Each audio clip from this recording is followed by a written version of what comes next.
चलिए ठीक है, शुरू करते हैं। चैप्टर का नेम है, बहुत आराम से देखिए पढ़ाएंगे, मानव स्वास्थ्य एवं पोषण।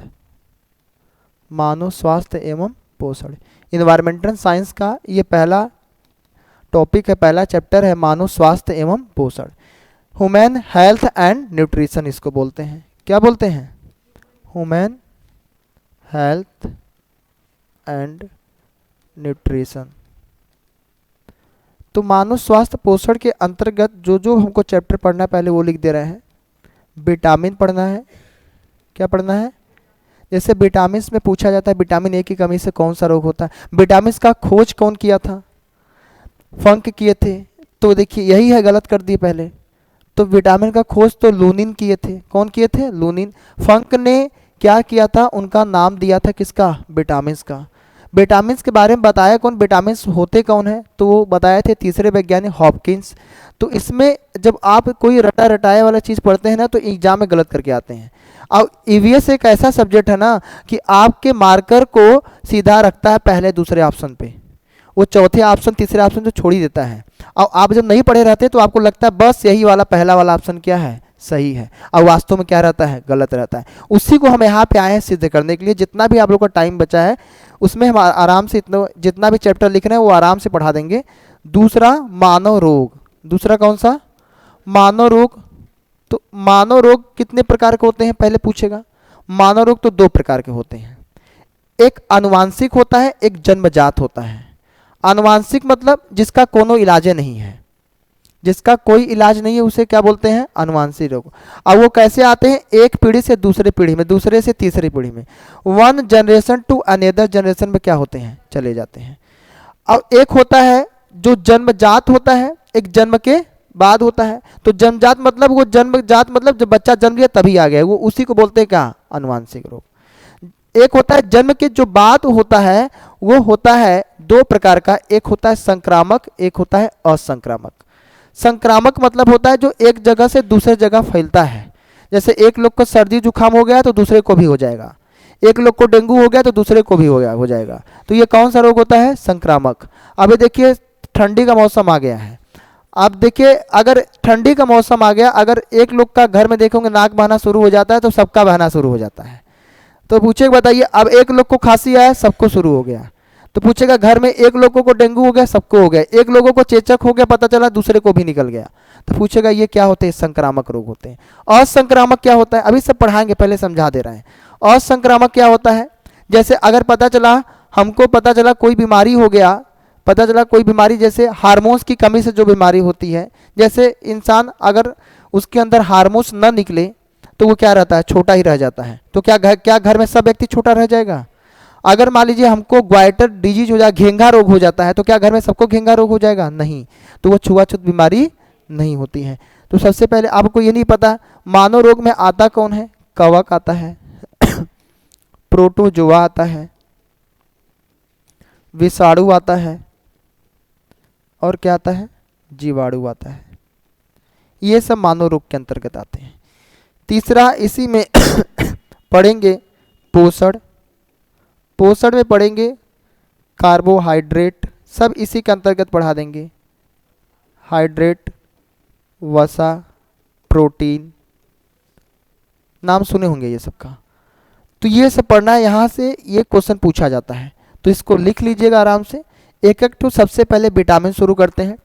जैसे ये चैप्टर खत्म होगा फिर पर्यावरण आंदोलन से संबंधित जो है वो बता देंगे। आप लोग आंदोलन संबंधित नाम सुने होंगे, विश्नोई आंदोलन।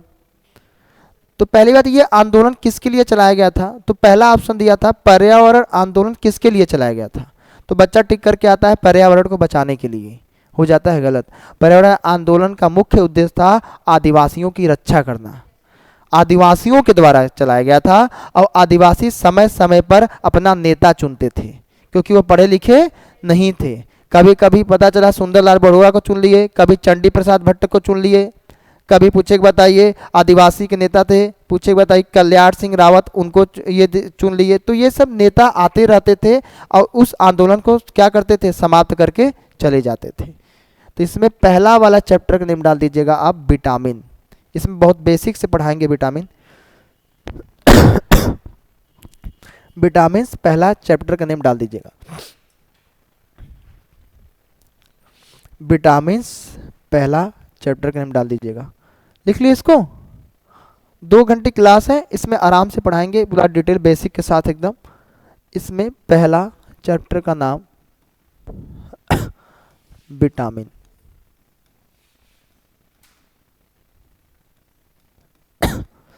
सबसे पहले ये विटामिन जो होते हैं, विटामिन कितने प्रकार के होते हैं? तो विटामिन ये 2 प्रकार के होते हैं। कितने प्रकार के? 2 प्रकार के। उसके पहले हम जानते हैं, वो तो 2 प्रकार का बाद में बताएंगे, पहले हम जानते हैं विटामिन का खोज कौन किया था। तो बच्चा करके आता है फंक। आए समझ में? जबकि ऑप्शन में दिया रहता है, देखिए दोनों दिया रहेगा। अगर ऑप्शन में दिया रहेगा सबसे पहले क्या, अगर इसमें सबसे पहले दिया रहेगा लूनीन, तो फंक नहीं, क्या सही होता है? लूनीन। किस सन में? 1888 में। पूछे कि बताइए नाम कौन दिया? फंक। इनका पूरा नाम था कैसिमर फंक। पूरा नाम क्या था? कैसिमर फंक पूरा नाम है। इन्होंने क्या दिया था? विटामिन का नाम दिया था। किस सन में? 1911 में। विटामिन के बारे में बताया कौन? विटामिन होते क्या हैं ये बताए थे हॉपकिंस। कौन बताया था? हॉपकिंस। किस सन में? 1912 में। जैसे पृथ्वी पे हम यहाँ पे आए, पता चला आए माता पिता की वजह से, नाम हमारे रख दिए चाचा जी, पढ़ाए हमको हमारे दादाजी, तो उसमें भी कितना व्यक्ति आया? 3 व्यक्ति। ठीक उसी प्रकार ये देखिए कंपटीशन का लेवल इतना बढ़ जा रहा है ना कि इंसान जो पढ़ रहा है, तो पहली बात तो वो एग्जाम में पूछ ही नहीं रहा है। पेपर बनाने वाला वो सोच रहा है कि आपने क्या छोड़ा जो आपने नहीं पढ़ा। जैसे मोबाइल अपडेट होता है, नए नए फीचर आते हैं, वैसे क्या होता है क्वेश्चन भी क्या होता है? अपडेट होता है। नए नए शब्द आते हैं, जुड़ते चले जाते हैं। तो हमने बताया विटामिन का खोज कौन किया था? लूनीन। 1888 में। इसका खोज मतलब डिस्कवर इसको बोलते हैं। क्या बोलते हैं? डिस्कवर। नाम कौन दिया? कैसिमर फंक। किस सन में? 1911 में। इसके बारे में पढ़ लिख के बताया कौन? हॉपकिंस। किस सन में? 1912 में। तो कितने लोग आए? 3 लोग। ये याद रहेगा ये तीनों, खोज, नामकरण और सिद्धांत। ये सीटेट के एग्जाम में कई बार पूछे जा चुके हैं। तो बहुत बच्चा कौन सा टिक करके आता है? फंक। इनका या तो ऑप्शन में दिया रहेगा सी, तो इसी कैसिमर फंक का नाम क्या है? सी फंक। इतनी बातें समझ में आई कि नहीं? अब इधर देखिए, इसके पहले पढ़े थे नहीं आप लोग? साइंस पढ़े थे? साइंस तो ये सब पढ़ाया गया था, तो तब क्या पढ़े? बताए थे ना। अब सर्च कीजिएगा, यही ने जो जब ये जान लीजिए रटा रटाए पढ़ेंगे तो एग्जाम में मिलेगा नहीं। अब आप वही टिक करके आएंगे जो आपको वो दिया रहेगा, और फिर आंसर की मिलाते हैं तो क्या हो जाता है? गलत। हमने क्या बताया? अगर फंक दिया रहेगा, एनसीईआरटी सीटेट एनसीईआरटी को मानता है समझ में, और किसी को नहीं मानता। अगर एनसीईआरटी के हिसाब से पढ़ेंगे तो खोज कौन किया था? लूनीन। अगर ऑप्शन नहीं दिया रहेगा तब क्या टिक करके आएंगे? कैसिमर फंक। जैसे हम इसी का एक एग्जाम्पल बताते हैं, आप देखे होंगे क्वेश्चन पूछा जाता है चिपको आंदोलन का नेतृत्व करता, तो बहुत बच्चा टिक करके आता, उसमें थे सुंदरलाल बहुगुणा, जबकि वास्तव में वो नेता नहीं थी, उनसे सहयोग लिया गया था। उसके पूछेगा चिपको आंदोलन के नेता पूछे कौन थे? चंडी प्रसाद भट्ट थे। कौन थे? अब ऑप्शन में दोनों दे दिया, बहुत बच्चा मार के आया, कौन सा? सुंदरलाल बहुगुणा। हो गया गलत। कौन सा सही था? चंडी प्रसाद भट्ट। तो सीटेट के जो क्वेश्चन होते हैं वो ऑप्शन के हिसाब से टिक किए जाते हैं, ऑप्शन के पॉसिबिलिटी के हिसाब से टिक किया जाता है। पहले के पेपर नॉर्मल होते थे, अब का पता चला 4 नहीं 5 ऑप्शन दे रहा है। अब ऐसा दे रहा है कि उसमें से सबसे ज़्यादा जो सही है उसी की संभावना होती है, 100% वही चेक होता है। तो वही चीज़ हम बता रहे हैं, खोज पूछेगा तो क्या टिक करेंगे? लूनीन नहीं दिया रहेगा तब क्या टिक करेंगे? कैसिमर फंक। सिद्धांत कौन दिया? हॉपकिंस। अब ये पूछा कि बताइए विटामिन कितने प्रकार के होते हैं? तो विटामिन कितने प्रकार के होते हैं? 2 प्रकार के। कितने प्रकार के होते हैं? 2 प्रकार के होते हैं। पहला होता है वसा में घुलनशील विटामिन। किसमें?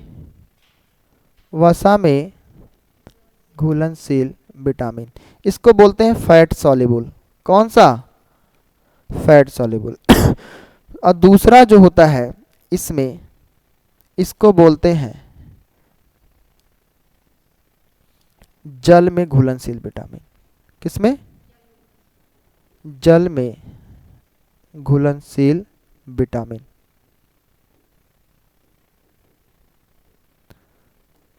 वसा में घुलनशील विटामिन और जल में घुलनशील विटामिन। नींबू पानी आप लोग पिए होंगे तो जो नींबू होता है वो क्या होता है, पानी में घुल जाता है कि नहीं? पानी में घुल जाता है ना। तो नींबू जब पानी में घुल गया तो बाद में नींबू को अलग कर सकते हैं। तो जो जल में घुलनशील विटामिन है वो वास्तव में जल में घुलते हैं, ऐसे में उसको अलग नहीं किया जा सकता। तो जल में घुलनशील विटामिन कितने? बी और सी। कितने? अब इस जल को जब व्यक्ति सेवन करता है तो वो पूछेगा वो जल जो होता है पेशाब के रास्ते कहाँ निकल जाता है? बाहर। यूरिन के रास्ते बाहर निकल जाता है। तो पूछे बताइए जो जल में घुलनशील विटामिन है, ये यहाँ से क्वेश्चन पूछा जाता है, ये कहाँ पे स्टोर होता है? कहाँ पे स्टोर होता है? अरे हमने पानी को पिया तो उसके साथ बताइए, नींबू पानी को पिया तो बताइए नींबू में कौन सा विटामिन? Vitamin C. स्वाद कैसा होता है? खट्टा। एसिडिक बेस में होता है, खट्टा होता है। तो उसको हमने जब पिया तो पूछे बताइए वो पानी कहाँ चला गया? पेशाब के रास्ते बाहर। तो पेशाब के रास्ते बाहर निकल गया तो पूछेगा बताइए जो ये विटामिन है बी और सी, ये पूछेगा बताइए किस में स्टोर रहते हैं? यूरिन में। ये एग्जाम में पूछा गया है कि जल में घुलनशील विटामिन कहाँ स्टोर रहता है। पहला ऑप्शन देता है यकृत, अमाशय, किडनी, यूरिन। ये आप कौन सा टिक करके आएंगे? यूरिन। यानी कि कहने का ये मतलब हुआ कि यानी कि अगर हम यूरिन को बाहर निकालते हैं तो उसके साथ विटामिन सी भी निकल जाता है। और यहीं से क्वेश्चन फिर उठाया कि बताइए यूरिन को जब व्यक्ति बाहर निकालता है, या इसी को बोलते हैं यूरिन के उत्सर्जन में। क्या बोलते हैं? यूरिन के उत्सर्जन में जब हम यूरिन को बाहर निकालते हैं तो उसके साथ सी भी तो घुला है उसी में। अरे पानी पिए तो सी भी तो घुला है उसी में, तो सी क्या हो जाता है? बाहर निकल जाता है। तो यूरिन के उत्सर्जन में कौन सा विटामिन बाहर निकल जाता है? विटामिन सी बाहर निकल जाता है। तो याद कर लीजिएगा बी और सी किस में घुलनशील है? जल में। आइए पूछेगा जल में घुलनशील है तो स्टोर कहाँ होता है? यूरिन में। अब वसा में घुलनशील विटामिन कौन सा होता है? ए, डी, ई और के। इसी का ट्रिक होता है, इसी का ट्रिक हम बता रहे हैं याद करने के लिए। इसका ट्रिक जो है इसी को बोलते हैं कीड़ा। इसी को हम उल्टा कर दिए तो क्या बन गया? इसी को बोलते हैं कीड़ा। बहुत बेसिक से पढ़ाएंगे, बहुत आराम से पढ़ाएंगे, सब समझ में आएगा। अब देखिएगा बात ये होती है इसी का ट्रिक हमने क्या लिख दिया? कीड़ा। अब वसा में घुलनशील विटामिन 4 होता है, ए, डी, ई के। इसी को हमने पलट के क्या लिख दिया? कीड़ा। तो ये कीड़ा जो है वसा में घुलनशील विटामिन है। अब ये कहाँ स्टोर होता है? यकृत में। कहाँ? यकृत में स्टोर होता है। और ये एग्जाम में कई बार पूछा गया है। कंपटीशन के लेवल जब बढ़ेंगे ना तो क्वेश्चन के लेवल भी बढ़ेगा। आप एक बीमारी का नाम सुने होंगे, आप लोग इसमें से सुनी होंगी कि एक बीमारी होता है फैटी लीवर। मतलब लोग कहते हैं कि लीवर का आकार क्या है? बढ़ गया है। तो लीवर का आकार काहे बढ़ गया है? क्योंकि उसमें बहुत ज़्यादा क्या स्टोर हो गया? फैट। तो डॉक्टर बोलता है भैया दूध, घी, ऑयली चीज़ें सब क्या कर दो? बंद कर दो। अगर लीवर में फैट स्टोर हो जाएगा तो बीमारी हो जाता है फैटी लीवर। अब फैट में जो विटामिन पाए जाते हैं वो कौन से? ए, डी, ई, के। इसी का हमने ट्रिक क्या लिखवाया? कीड़ा। तो पूछे बताइए ये जो हमने ट्रिक लिखवाया है कीड़ा, ये पूछेगा किसमें, ये जो हमने लिखवाया है कीड़ा ये किसमें स्टोर होता है? ये किसमें? यकृत में। तो वसा में घुलनशील विटामिन ये कहाँ जाके स्टोर होता है? यकृत। स्टोर का मतलब क्या होता है? स्टोर का मतलब इकट्ठा होना। कहाँ रुकता है? ये कहाँ रुकेगा? यूरिन में। ये कहाँ रुकेगा? यकृत में। तो इसके बारे में पूरा कौन बताया? इसके बारे में बताए थे, पूछे बताइए सिद्धांत कौन दिए थे? हॉपकिंस। आया समझ में? इन्होंने बताया था कि विटामिन कितने प्रकार के होते हैं? 2 प्रकार के, एक जल में घुलनशील विटामिन, एक वसा में घुलनशील विटामिन। वसा में घुलनशील विटामिन कौन से होते हैं? बी और सी। और किसमें स्टोर होता है? यूरिन में। जल यहाँ पे हमने बताया, सॉरी इधर देखो, सॉरी, जल में घुलनशील विटामिन कौन? बी और सी। ये किसमें स्टोर होता है? यूरिन में। और वसा में घुलनशील विटामिन कौन? एडेक। ये पूछे कहाँ स्टोर होता है? यकृत में। इतनी बातें समझ में आई कि नहीं? तो इसमें से हम एक एक ठो बारी बारी से लिखवाएंगे। अगर हम आराम से अगर सिर्फ कौन सा विटामिन बताएं, ऐसे हमारे शुरुआत करेंगे वसा में घुलनशील विटामिन, तो कौन सा विटामिन? ए। अगर इसको आप पूरा डिटेल के साथ बताएं तो इसको बताने में टोटल लग जाएगा आधे घंटे, एक विटामिन। आया समझ में? तो जब आप कोई पेड कोर्स खरीदते हो तो देखे होंगे उसमें सीधा एक टॉपिक पता चला एक लेक्चर पूरा है, तो पढ़ते पढ़ते बच्चा उग जाता है कि इतना एक चैप्टर का इतना पार्ट्स है। तो जब उसको पढ़ता है तब जाके एग्जाम को क्या करता है, क्रैक करता है। जो आपको आपकी जो लूसेंट की बुक आती है उसमें देखेंगे बस लिख दिया विटामिन ए का रासायनिक नाम रेटिनॉल, उसकी कमी से कौन सी बीमारी होती है? रतौंधी। पढ़ी होंगे आप लोग। तो रतौंधी होता क्या है? आंख में कौन सी बीमारी होती है? रतौंधी उसका नाम ही पड़ा है, रात में अंधेपन की बीमारी। मतलब दिन में दिखेगा लेकिन रात में नहीं दिखेगा। तो इसमें सबसे पहले आप हेडिंग डालिएगा विटामिन ए। विटामिन ए सबसे पहले हेडिंग डालिएगा। विटामिन ए, इसका रासायनिक नाम, इसका रासायनिक नाम, रासायनिक नाम क्या होता है इसका भाई? अभी हमने बताया। और एक होता है रेटिनॉल और बीटा कैरोटीन। क्या होता है? Beta carotene. इसका दो रासायनिक नाम होता है, रेटिनॉल और बीटा कैरोटीन। इसका नाम यहाँ पे हमने लिख दिया है रेटिनॉल, तो इसका नाम रेटिनॉल काहे पड़ा? इसका नाम कुछ भी तो पढ़ सकता था, रेटिनॉल काहे पड़ा इसका नाम? ये रेटिना से संबंध रखता है। किससे? रेटिना से। और रेटिना पूछेगा बताइए, ये आँख से संबंध रखता है। ये कहाँ पाया जाता है? आँख से। इसका काम क्या होता है? ये प्रतिबिंब को बनाता है। किसको बनाता है? प्रतिबिंब को बनाता है। यही एग्जाम में कितनी बार पूछा गया है, आँख में प्रतिबिंब को कौन बनाता है? आँख में प्रतिबिंब को कौन बनाता है? पूछे बताइए, रेटिना। अगर यानी कि विटामिन ए का संबंध किससे होगा? शरीर के किस अंग से? आँख से। किससे अंग इसका संबंध होगा? आँख से। तो विटामिन ए का रासायनिक नाम रेटिनॉल होता है। अभी हमने इसको नहीं बताया, किसको? बीटा कैरोटीन को। अभी हमने सिर्फ किसकी बात की है? रेटिनॉल की। रेटिनॉल इसका ये किससे संबंध रखता है? रेटिना से। रेटिना कहाँ पाया जाता है? आँख में। आँख में क्या बनाता है? प्रतिबिंब। एक एक शब्द को हम कहीं पढ़ाते हैं तो एक एक शब्द को बताते हैं। प्रतिबिंब क्या होता है? आपने इसको तो जान लिया, हमने लिख दिया प्रतिबिंब। प्रति मतलब फोटोकॉपी। प्रति मतलब आप जाते हैं दुकान पे तो कहते हैं कि एक प्रति निकाल दीजिए, दो प्रति निकाल दीजिए, बोलते नहीं है? अब बिंब मतलब होता है वस्तु। बिंब मतलब वस्तु। प्रति मतलब, प्रति मतलब होता है फोटोकॉपी। क्या होता है? फोटोकॉपी। और बिंब मतलब वस्तु। देखिए बहुत आराम से जो भी पढ़िए, एक ही टॉपिक पढ़िए, सॉलिड पढ़िए। हम कहीं पढ़ाते हैं किसी सेंटर में पे यहाँ पर कहीं पे, तो हम एकदम सॉलिड पढ़ाते हैं। अब इसका मतलब हमसे पढ़ने के बाद बच्चा नहीं कहता सर आपने ये क्वेश्चन छोड़ दिया, या आज तक हमारे कहीं पढ़ाने के बाद नकारात्मक प्रभाव नहीं पड़े हैं बच्चों में सर आपने, क्योंकि बच्चे से पूछने से पहले हम पूरा चीज़ें क्लियर कर देते हैं। यहाँ पे बिंब मतलब क्या होता है? वस्तु। तो वस्तु और फोटोकॉपी, यानी वस्तु का फोटोकॉपी क्या कहलाता है? प्रतिबिंब। हम क्या है? वस्तु हैं। लेकिन उसी का अगर व्यक्ति कोई मर जाता है तो उसको देखोगे फोटो उसका लग जाता है, तो उसका क्या बन गया? फोटोकॉपी। आया समझ में? मतलब जब मोबाइल में जब हम फोटो खींचे तो हमारा हम क्या है? वस्तु। लेकिन जो मोबाइल में जो फोटो आया तो वहां पे लिखा रहता है इमेज। क्या लिखा रहता है? इमेज। तो इमेज इसी का अंग्रेजी नाम है।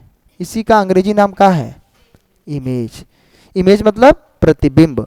अगर उसी मोबाइल का लैंग्वेज होता है, उसको हिंदी में अगर लैंग्वेज में उसको कन्वर्ट कर देंगे उसके सिस्टम से, तो क्या लिख के आएगा? प्रतिबिंब।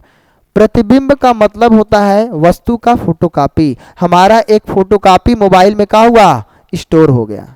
आया समझ नहीं? आया समझ में? तो इसी को बोलते हैं प्रतिबिंब। वो किसकी वजह से बना? रेटिना की वजह से। लेकिन अगर हम आँख के रेटिना को निकाल दें तो ये आँख में प्रतिबिंब नहीं बन पाएगा। जैसे आप देखे होंगे, अगर शादी ब्याह में कोई पता चला कोई व्यक्ति गया, अब किसी को देख लिया जैसे आज हम इतने लोग आए हैं, हमको पता है कि भैया आज इतने लोग क्लास में आए हैं, और कल इसमें से कोई एब्सेंट हो गया तो हम क्या बोलेंगे, कल इसमें से आप क्यों नहीं आई थी? तो हमने कैसे बताया? क्योंकि आपका इमेज हमारे आंख में क्या है, बन गया। आया समझ में? अगर वही बहुत ज़्यादा लोग रहते तो नहीं बन पाता। कितने लोग को हम भाई केयर करते हैं। तो इंसान अगर किसी को देखता है, शादी ब्याह में कोई गया इंसान किसी को देख लिया रात में, तो 4-5 दिन तक उसके आंख में नाचता रहता है, उसके ब्रेन में, उसको हमने देखा था। और जब तक वो भूल नहीं जाता तब तक वो उसके आंख में क्या बैठा रहता है, वो इमेज कल्पना करता रहता है। तो प्रतिबिंब जो बना रहता है यानी कि उसका फोटोकॉपी बन गया। इतनी बातें समझ में आई कि नहीं? तो रासायनिक नाम रेटिनाल काहे पड़ा? रेटिना संबंध रखता है। रेटिना कहाँ पाया जाता है? आंख में। आंख में क्या बनाता है? प्रतिबिंब। अब याद समझ में, इसका नाम काहे रेटिना पड़ा? इतनी बातें। अब इधर देखिएगा, अगर यहां तक समझ में आया प्रतिबिंब कोई पूछेगा तो बता देंगे ना प्रतिबिंब क्या होता है। देखिए पढ़ने का, देखिए हम रटवाते नहीं, हमारे में यही देख खासियत होती है। हमसे बच्चा पढ़ने के लिए इसलिए बता रहता है कि हम चीज़ों को समझाते हैं। ये तो बुक में भी लिखा, आपको यहाँ पे आने की क्या जरूरत थी? आपको आप घर पे ही पढ़ लिए होते आराम से। यहाँ पे अगर आप पढ़ने आए तो चीज़ों को नहीं समझ में आ रहा शब्द को, तब ना। अगर समझ में आता तो आप क्यों आते? अगर यहाँ से हम एकदम जो बुक में लिखा है वो रटवा दें तो बताइए आप क्यों यहाँ पे आएंगे? कहेंगे सर पढ़ाए, बाद में पढ़ा कर निकले तो बोलेंगे सर का, बोलेंगे कोई आया पूछे कैसा पढ़ा है तो कहेंगे सर अच्छा नहीं पढ़ा। अरे वास्तव में हमने अच्छा नहीं पढ़ा, क्योंकि हमने आपको समझा ही नहीं, रटवा दिया। अब हम रटवाते नहीं, चीज़ों को समझाते हैं। यहाँ तक बात समझ में आए कि नहीं? अब इसके स्रोत क्या होते हैं, ये पाया किस में जाता है, इसके स्रोत क्या होते हैं? स्रोत मतलब सोर्स, किस में पाया जाता है विटामिन से? तो विटामिन ए पाया जाता है गाजर में, सुनहरा चावल में। किसमें पाया जाता है? गोल्डन राइस, नाम सुनिए है? सुपर मार्केट में मिलते हैं ये सब महंगे दामों पे। सुपर मार्केट में जाएंगे तो कहेंगे हमको गोल्डन राइस दे दीजिए, तो दे देगा वो। 1 केजी 2 केजी का पैकेट ही आता है। हाँ, तो ये थोड़ा सा इसमें पॉलिश, मतलब ये गोल्डन की तरह बहुत ज़्यादा ही शाइनिंग करता है, चमकता है। तो सुनहरा चावल और क्या लिख दिए? गाजर। इसी को क्या बोलते हैं? Golden rice. मछली का तेल, मछली का तेल, इस सब में पूछे बताइए कौन सा, पूछे बताइए विटामिन पाया जाता है? Vitamin A. स्रोत को बहुत होते हैं, लेकिन यहाँ पे जो हमने लिखवाया, इधर देखिएगा, हमने लिखवाया जितनी बातें यहाँ पे, गाजर, सुनहरा चावल और मछली का तेल, इसमें कौन सा विटामिन? विटामिन से। और सबसे ज़्यादा विटामिन ए की मात्रा किस में होती है? गाजर में। ये प्रचुरतम मात्रा होती है। हाँ, प्रचुरतम मात्रा होती है। प्रचुरतम मतलब सबसे अधिक। तो विटामिन ए की, आप ही लोग के एग्जाम में बहुत नॉर्मल सवाल पूछा गया है, ये यहाँ से क्वेश्चन पूछा गया है कि विटामिन ए की प्रचुरतम मात्रा किसमें होती है? गाजर, मूली, इसमें ऑप्शन देगा, प्याज देगा, तो कौन सा टिक करके आएंगे? गाजर में प्रचुरतम मात्रा होती है। प्रचुर मतलब सबसे अधिक। इसी गाजर में एक प्रोटीन पाया जाता है, उस प्रोटीन का नाम है कैरोटीन प्रोटीन। कौन सा प्रोटीन? तो गाजर में कौन सा प्रोटीन पाया जाता है? Carotene protein. कौन सा प्रोटीन? कैरोटीन प्रोटीन पाया जाता है गाजर में। इसी का इसका रंग कैसा होता है? लाल होता है। तो पूछेगा गाजर का, देखिए एक अभी टॉपिक पढ़ा रहे हैं, कौन सा? Vitamin A. इसमें देखिए कितने क्वेश्चन पूछे जा रहे हैं। पूछे बताइए गाजर में कौन सा प्रोटीन पूछे पाया जाता है? Carotene protein. इसी का इसका रंग कैसा होता है? लाल। इतनी बातें समझ में आई कि नहीं? अब ये कैरोटीन प्रोटीन जो होता है ये आंख में 2 सेल को बनाता है। कितने सेल को? 2 सेल को बनाता है। एक होता है रॉड सेल, एक क्या होता है? Rod cell. कौन सा सेल? Rod cell. ये एक पिगमेंट की वजह से बनता है, रोडोप्सिन पिगमेंट। उस पिगमेंट का नाम क्या है? रोडोप्सिन पिगमेंट होता है। और रोडोप्सिन पिगमेंट जो होता है, इधर देखेगा, ये प्रोटीन एक पिगमेंट को बनाता है, उस पिगमेंट का नाम क्या है? Rhodopsin pigment. अगर कहीं पे आपको ये पिगमेंट दिख जाए, पिगमेंट बताते हैं शरीर को कलर प्रदान करता है। क्या प्रदान करता है? किसी की आंखें भूरी होती हैं, नीली होती हैं, काली होती हैं। किसी का बाल भूरा होता है, तो किसकी वजह से? पिगमेंट की वजह से। हमारे ब्लड का रंग लाल होता है, किसकी वजह से? पिगमेंट की वजह से, वड़क की वजह से। हाँ, तो हीमोग्लोबिन क्या है? वड़क है। वो क्या है? वड़क है, पिगमेंट है जो हमारे शरीर में रंग प्रदान करता है। इंग्लिश में इसी को वर्णक को बोलते हैं पिगमेंट बोलते हैं। क्या बोलते हैं? पिगमेंट। तो ये जो हमने लिखा है कौन सा पिगमेंट? रोडाप्सिन पिगमेंट। कौन सा पिगमेंट लिखा है? तो रोडाप्सिन पिगमेंट जो होता है ये रॉड सेल को बनाता है, और रॉड सेल ये रॉड की तरह दिखता है, छड़ की तरह दिखता है, इसलिए इसका नाम क्या पड़ गया? Rod cell. रॉड सेल दो कलर को दिखाता है शरीर में, ब्लैक और व्हाइट कलर। कौन सा कलर? ब्लैक और व्हाइट कलर। कब दिखाता है? नाइट में। कब दिखाता है? नाइट में। उल्लू को रात में दिखता है, दिन में नहीं दिखता है। उल्लू में केवल एक सेल पाया जाता है, चमगादड़ में केवल एक सेल पाया जाता है, तो रात में दिखेगा। रात में भूत दिखता है, देखे होंगे भूत दिखता है, तो किस कलर का दिखता है? लाल पियर। सिर्फ देखे होंगे कभी कभी मूवी में दिखाता है सिर्फ काला सफेद दिखाएगा। कोई कहा अगर लाल दिख रहा है भूत, तो बस गंगा वाला पिटने लगेगा कि भैया लाल कहाँ दिखेगा? लाल अगर दिखेगा बताइए, तो यानी कि रॉड सेल आप में क्या है? नहीं दिख रहा है, ये है ही नहीं। तो जो रॉड सेल होता है सिर्फ दो ही कलर को दिखाता है, ब्लैक और व्हाइट। लाइट कट जाती है तो आप भी इतना फील करते हैं कि नहीं रात में कुछ हमको दिख रहा है, तो वो काला सफेद। दिन में व्यक्ति गोरा है, काला है, कैसा दिख रहा है, कौन सा कपड़ा पहने, सब दिख जाए। रात में लाइट कटेगा, दिखेगा? कुछ नहीं दिखेगा, सिर्फ ब्लैक और व्हाइट कलर दिखता है। वो किस सेल की वजह से? रॉड सेल की वजह से। दूसरा जो है यहाँ पे हमने लिखा है, एक होता है कोन सेल। कौन सा सेल? इसी को बोलते हैं सलाका। आप पढ़े होंगे मैथ में, कोन जो बर्थडे का जो कैप होता है एकदम, इसी को बोलते, इसको देखिए शंकु सलाका इसी को बोलते हैं। इसको क्या बोलते हैं? शंकु। इसको क्या बोलते हैं? सलाका। अगर इसका हम हिंदी लिखना चाहे तो यहाँ पे लिख दिए शंकु, यहाँ पे क्या लिख दिए? सलाका। आया समझ में कि नहीं? तो पूछेगा आंख में दो प्रकार के सेल पाई जाती हैं, रॉड सेल और कोन सेल। इसको क्या बोलते हैं? शंकु बोलते हैं। शंकु यानी कि जो बर्थडे का जो कैप होता है उसी के आकार का सिलवा होता है। ये पूछेगा बताइए, आल कलर को दिखाता है, आल कलर को, यानी कि सभी कलर को दिखाएगा। और ये कब काम करेगा? डे में। कब काम करेगा? डे में। इतनी बातें समझ में आई कि नहीं? ये सब इसका जिम्मेदार कौन है? Vitamin A. अगर विटामिन ए हाँ, ये आँख में पाया जाता है सेल। यहाँ तक पहले आप लोग आराम से लिख लीजिए, फिर से पहले इतना बताते हैं पूरा डिटेल के साथ पढ़िएगा, तब जाके एग्जाम में क्वेश्चन करके आएंगे पूरा का पूरा।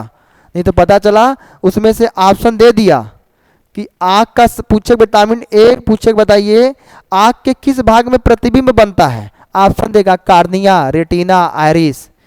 तो आप तो पढ़ दिया रट के, किस में बनता है, तो कौन सा टिक करके आएंगे? रेटिना। नाम इसका रेटिनाल क्यों पड़ा? क्योंकि रेटिना संबंध रखता है। ये क्या करता है? आँख में प्रतिबिंब को बनाता है। किसको बनाता है? प्रतिबिंब को। यहाँ तक समझ में आया आप लोग को? अब देखिएगा, देखिए आराम से कोई चीज़ को अगर समझेंगे ना, घबरा के नहीं, पढ़ाई जल्दबाजी में नहीं होती है, ठीक है? आराम से पढ़िए, जो भी पढ़िए एकदम पढ़िए सॉलिड, एकदम कि एग्जाम में बैठे तो पूरा एक तरफ से एक भी क्वेश्चन भागेगा नहीं, सब कहाँ रहेगा, सब इसी को अंदर में सब ला के इसी में बैठा देंगे हम। गाजर, सुनहरा चावल, मछली का तेल। गाजर में क्या होता है? प्रचुरतम मात्रा होता है। कौन सा protein? Carotene protein. Carotene protein पूछेगा कौन सा सेल बनाया? Rod cell. ये काला और सफेद रंग को पहचानता है। कब काम करता है? रात में। पूछेगा बताइए कौन सेल क्या होता है? इसको क्या बोलते हैं? शंकु।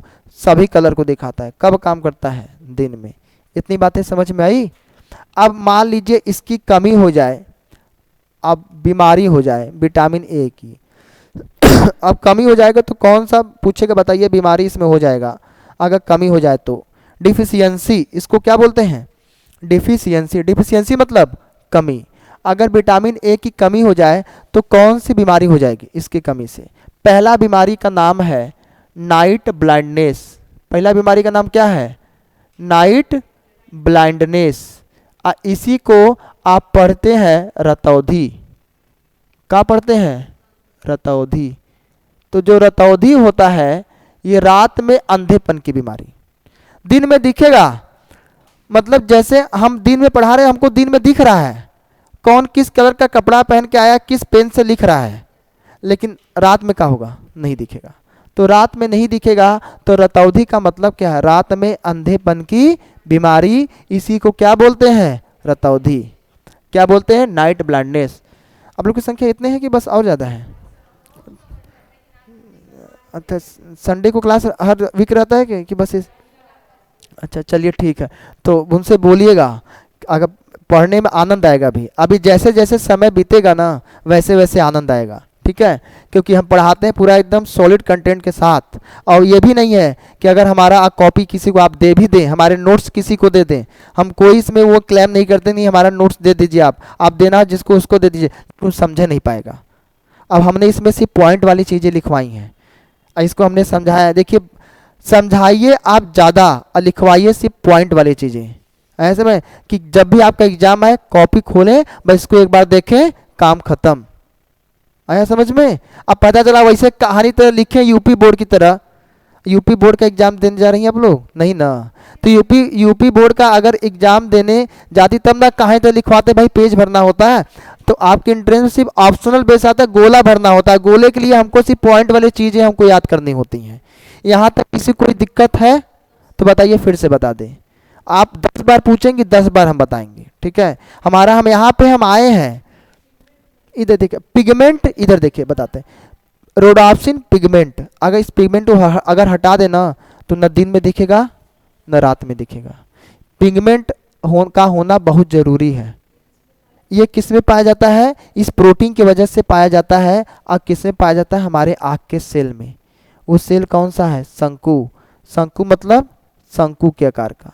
आया समझ में? देखे होंगे जो कैप होता है बर्थडे का, वो शंकु होता है, ऊपर नुकीला निकला रहता है, ऐसे देखोगे बैठा रहता है। सलाका रॉड इसको बोलते हैं। आया समझ? तो जैसा जिसका आकार वैसा उस सेल का नाम। इतनी बातें समझ में आई कि नहीं यहाँ तक? अब इधर देखिए, नाइट ब्लाइंडनेस हमने लिखा। नाइट ब्लाइंडनेस को क्या बोलते हैं? रतौधी। क्या बोलते हैं? रतौधी। तो ये रतौधी क्या होता है भाई? रतौधी का मतलब होता है रात में अंधेपन की बीमारी। रात में अंधेपन की बीमारी, इसको क्या बोलते हैं? रतौधी बोलते हैं। आया समझ में कि नहीं? यानी कितना बजे नहीं दिखेगा? ये दिखेगा कब? दिन में दिखेगा 5 से 7 PM के बीच। किसके PM के बीच? 5 से 7 PM के बीच दिखाई नहीं पड़ता है। तो पूछेगा, बताइए 5 से 7 PM के बीच दिखाई नहीं पड़ता है, यानी कि किस बीमारी की? ये पूछे किस विटामिन की कमी हो जाती है? तो पूछेगा विटामिन ए की कमी से पहला कौन सी बीमारी? Night blindness. नाइट मतलब रात, ब्लाइंड मतलब अंधा, नेस मतलब बीमारी। तो नाम क्या पड़ गया? Night blindness. इसका बीमारी को हिंदी में क्या बोलते हैं? रतौधी। रात में अंधेपन की बीमारी 5 से 7 PM के बीच नहीं दिखता। PM मतलब शाम, AM मतलब क्या हो जाता है? सुबह। आया समझ में कि नहीं? तो ये हमने बता दिया कौन सा बीमारी? पहला। इतनी बातें समझ में आई? दूसरा जो बीमारी होता है, इस दूसरा बीमारी का नाम है, इधर देखिएगा, ये तो हमने पहला बता दिया। दूसरा बीमारी का नाम आप लोग नाम सुनी होंगी, जीरोथैलेमिया। इसको क्या बोलते हैं? जीरोथैलेमिया। आंखों में आंसू का कमी हो जाता है। आंखों में क्या हो जाता है? आंसू की कमी। रोते हैं तो आंख से आंसू गिरता है, आंसू की क्या हो जाती है? कमी हो जाती है। इसको क्या बोलते हैं? जीरोथैलेमिया।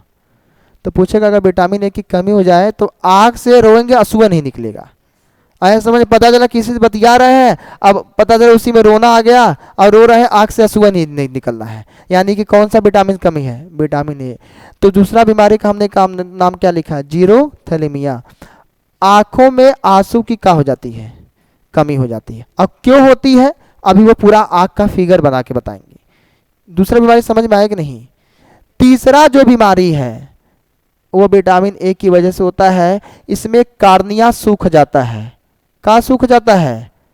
कार्निया सूख जाता है। कार्निया का नाम सुनी है ना, लेकिन कहाँ होता है नहीं जानती हैं। कार्निया क्या होता है? सूख जाता है। आप नाम सुनी होंगी कार्निया का। कार्निया होता क्या है भाई? नहीं। एक अच्छा बताइए, एक क्वेश्चन बहुत सिंपल तरीके से पूछ रहे हैं कि नेत्रदान में आँख का कौन सा भाग दान किया जाता है? कार्निया ही दान किया जाता है। नहीं, अभी बताते हैं कहाँ होता है। लिख लीजिएगा ये तीनों बीमारी का नाम, अब फिगर से बताएंगे। इतना लिख लीजिएगा, जीरो थैलेमिया, आंखों में आंसू की कमी हो जाती है, कार्निया सूख जाता है। हो जाएगा तो बताइएगा। हो गया सबका? पहला बीमारी का हमने नाम क्या लिखा? Night blindness. इसमें क्या होता है? रतौंधी, रात में अंधेपन की बीमारी। दूसरा हमने क्या लिखा? जीरो थैलेमिया, आंखों में आंसू की क्या हो जाती है? कमी हो जाती है। तीसरा हमने क्या लिखा है? कार्निया, इसमें क्या होता है? पूरी तरह से सूख जाता है। इतनी बातें समझ में आई? ये तीन बीमारी होता है किससे? विटामिन ए की कमी से। अब एग्जाम में क्वेश्चन कैसे पूछेगा? कार्निया सूख जाता है, कार्निया ही सूख जाता है। अब इसको पूरा हम फिगर बना, आंख का पूरा डायग्राम बना के बताते हैं। आप इधर देखिएगा, अब एग्जाम में क्वेश्चन क्या पूछा जाता है, आपने तो पढ़ लिया, वो पुराने क्वेश्चन, इसलिए लूसेंट बुक को अब कोई नहीं पढ़ता है, क्योंकि अब धीरे धीरे क्या हो गया, वो धीरे धीरे पुराना हो गया। अब नए नए कंटेंट आ रहे हैं, नए नए युवा टीचर आ रहे हैं, तो नए नए कंटेंट पूछे जा रहे हैं। अब वही जैसे पुराना डॉक्टर है तो नई बीमारी का इलाज नहीं कर पाएगा। आया समझ में?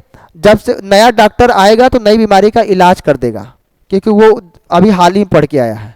तो नए नए जो जो क्वेश्चन उत्पन्न हो रहे हैं तो पूछेगा कौन बताएगा? जो युवा जो पढ़ के आ रहे हैं यूनिवर्सिटी में, तो इतना ज़्यादा पढ़ के आ रहे हैं कि उस चीज़ों को तुरंत पूरा डिस्क्राइब कर दे रहे हैं, उसका पूरा एकदम बता दे रहे हैं, चीज़ों को शब्द को तोड़ के बता दे रहे हैं। इसके पहले भी आप लोग ने बहुत लोगों से पढ़ा होगा कि विटामिन क्या होता है, हमने भी तो पढ़ा है विटामिन, हमने विटामिन को पढ़ा है ऊपर से लेके पूरा नीचे तक, पूरा हमने बता दिया तोड़ के इसको कि होता क्या है। अब यहाँ से कितना भी कहीं से भी क्वेश्चन पूछे, चाहे वो बीपीएससी हो, चाहे सीटेट हो, चाहे स्टेट हो, कहीं पूछे बताइए, सेंट्रल लेवल का, स्टेट लेवल का, कोई एग्जाम हो, कहीं से नहीं छूटेगा आपका क्वेश्चन, ये जान लीजिए। अब पेपर जब यही 10-10 साल पे जब पेपर होगा तो कंपटीशन का लेवल हाई होगा, तो वो चीज़ें आप समझिए, जानिए कि हाँ कैसे पढ़ाई होती है समझ में? तो जिस दिन क्लास लगेगा उस दिन पूरा एकदम डिटेल के साथ 2-2, 3-3 घंटे क्लास होगी, आराम से बताएंगे। अभी देखिए 1 घंटा बीत भी चुका होगा लेकिन पता नहीं चला होगा, ठीक है? देखिए बस वही चीज़, जब पढ़ने में आनंद आता है ना, तो 1 घंटा कब बीत जाए पता नहीं चलता है। आज जब ज़बरदस्ती पढ़ाया जाता है ना, तो इंसान उसको क्या करता है, उसको सोचता है भैया झेलता है कि कैसे 1 घंटा बीते हम निकले, है समझ में? जब जब किसी चीज़ों में इंटरेस्ट आने लगता है ना, तो क्या करता है, तुरंत उस समय बीत जाता है, पता नहीं चलता है, कहता है 2 घंटा कब बीत गया। हमने पढ़ाया तो हमको भी आभास हुआ नहीं भैया ये समय अभी तुरंत अभी हाल ही में एंटर किए थे, 10 ही मिनट हुआ, लेकिन कितना 1 घंटा हो गया पता नहीं चला। वो चीज़ें जैसे रात में कहीं शादी ब्याह है, ठीक है, रात में कहीं शादी ब्याह है, अब पता चला कहीं कोई व्यक्ति गया है, अब पता चला रात में आराम से किसी सुंदर लड़की को देख लिया, अब यहाँ चेयर लगा के वो बैठ गया, और 10 से 12 घंटा 9 बजे से चेयर लगा के बैठ के देख रहा है वो, अब पता चला सुबह हो गई पता नहीं चलता। तो काहे ऐसा हुआ? क्योंकि उसका इसका इस व्यक्ति का जो चेयर पे लगा के बैठा है उसका इंटरेस्ट था भैया देखने में, आए समझ में? तो जिससे मन लगता है तो समय बीत जाता है, पता नहीं चलता है। मूवी देखते हैं 3 घंटे का पता नहीं चलता है, समय बीत जाता है। तो बस वही चीज़, जब आपको पढ़ाई में इंटरेस्ट आएगा तो समय कब बीत जाएगा पता नहीं चलेगा, आया समझ में? और सुबह हो जाती है, और फिर बाद में व्यक्ति को कहता है कि 10 मिनट और रुक जाती कोई गाड़ी, तो हम सबसे लास्ट वाली गाड़ी में बैठ के जाती, आया समझ में? तो रात भर उस जगह 10 मिनट उसको और चाहिए अभी, आया समझ में? समय को मांगता है वो। तो बस वही चीज़ यहाँ पे भी है। इतनी बातें समझ में आई? याद रहेगा यहाँ तक? समझ में आया ना? अब देखिए हम बताते हैं कार्निया क्या होता है, तो इसको यहाँ तक देखिए बहुत सिंपल तरीके से बताएंगे, और इसको पूरा डिटेल के साथ बताएंगे कैसे क्या होता है। नेट है ना?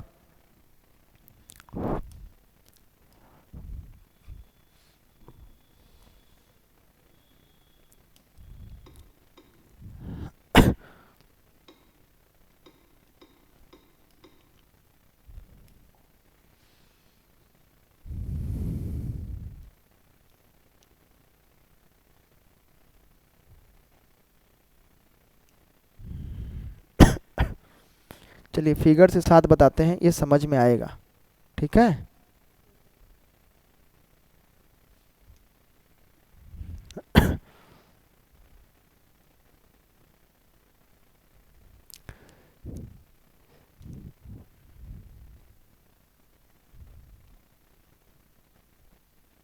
डिजिटल बोर्ड के फायदे रहते हैं, कम से कम इंसान फिगर से उसको क्या करता है, समझ लेता है।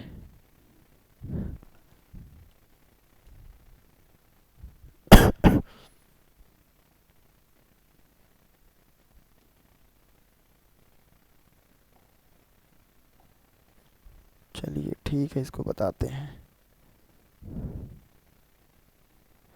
चलिए देखिएगा, इसको बहुत सिंपल तरीके से बताएंगे, समझ में आ जाएगा। एकदम सिंपल तरीके से बताएंगे। पहला इसमें बताने जा रहे हैं, आँख में देखे होंगे आप लोग, आँख में देखे होंगे ऊपर वाला क्या है, इसमें हेयर पाया जाता है। आँख में दो दरवाजे होते हैं, कितने दरवाजे, दो दरवाजे। जैसे ऊपर और पढ़ते हैं, एक ऊपर की तरफ होता है और एक नीचे की तरफ होता है। यही इसी को बोलते हैं पलक बोलते हैं।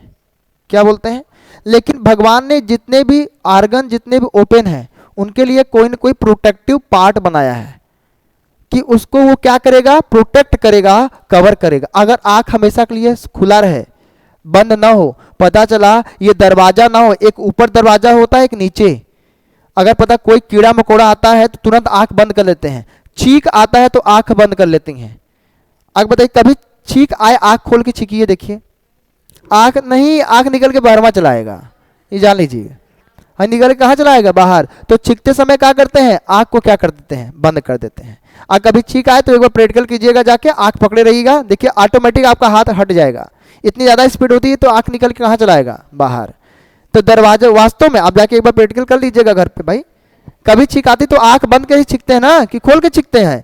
इधर देखिए आंख जिस दिन खोल के बताइए छींके, उस दिन आंख कहाँ आ गया, बाहर। ऑटोमेटिक क्या होता है, तेजी से बंद हो जाता है।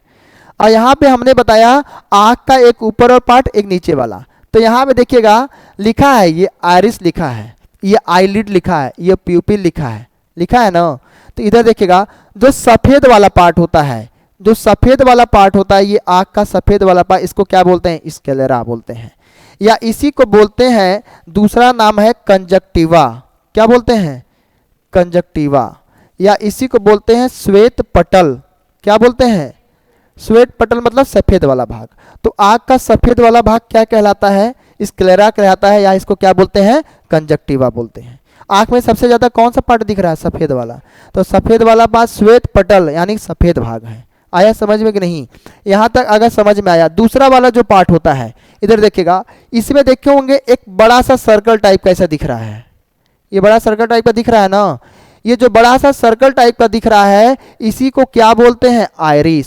क्या बोलते हैं, आइरिस। तो ये सफ़ेद टाइप का दिख रहा है, इसको क्या बोलते हैं, आइरिस बोलते हैं। क्या बोलते हैं इसको, आइरिस बोलते हैं।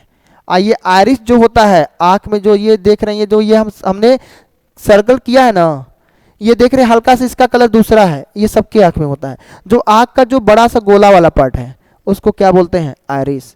ये पूरे पृथ्वी पर तीनों कलर का होबे करता है, चाहे हम हो चाहे विदेश में कोई हो, चाहे कनाडा हो चाहे स्विट्जरलैंड हो। पूछे के बाद आइए, ये ब्लू, ब्लैक और ब्राउन तीन कलर का होता है। कितना कलर का, तीन कलर का होता है। तो ब्लू, ब्लैक, ब्राउन, ये पूछेगा कौन सा कलर होता है, ये आइरिस होता है। क्या होता है, आइरिस होता है। इसी में जस्ट इधर देखिएगा बीच में एक देखेंगे ब्लैक टाइप का बना है, ये जो ब्लैक टाइप का है इसको क्या बोलते हैं, प्यूपिल। क्या बोलते हैं, इसको बोलते हैं प्यूपिल।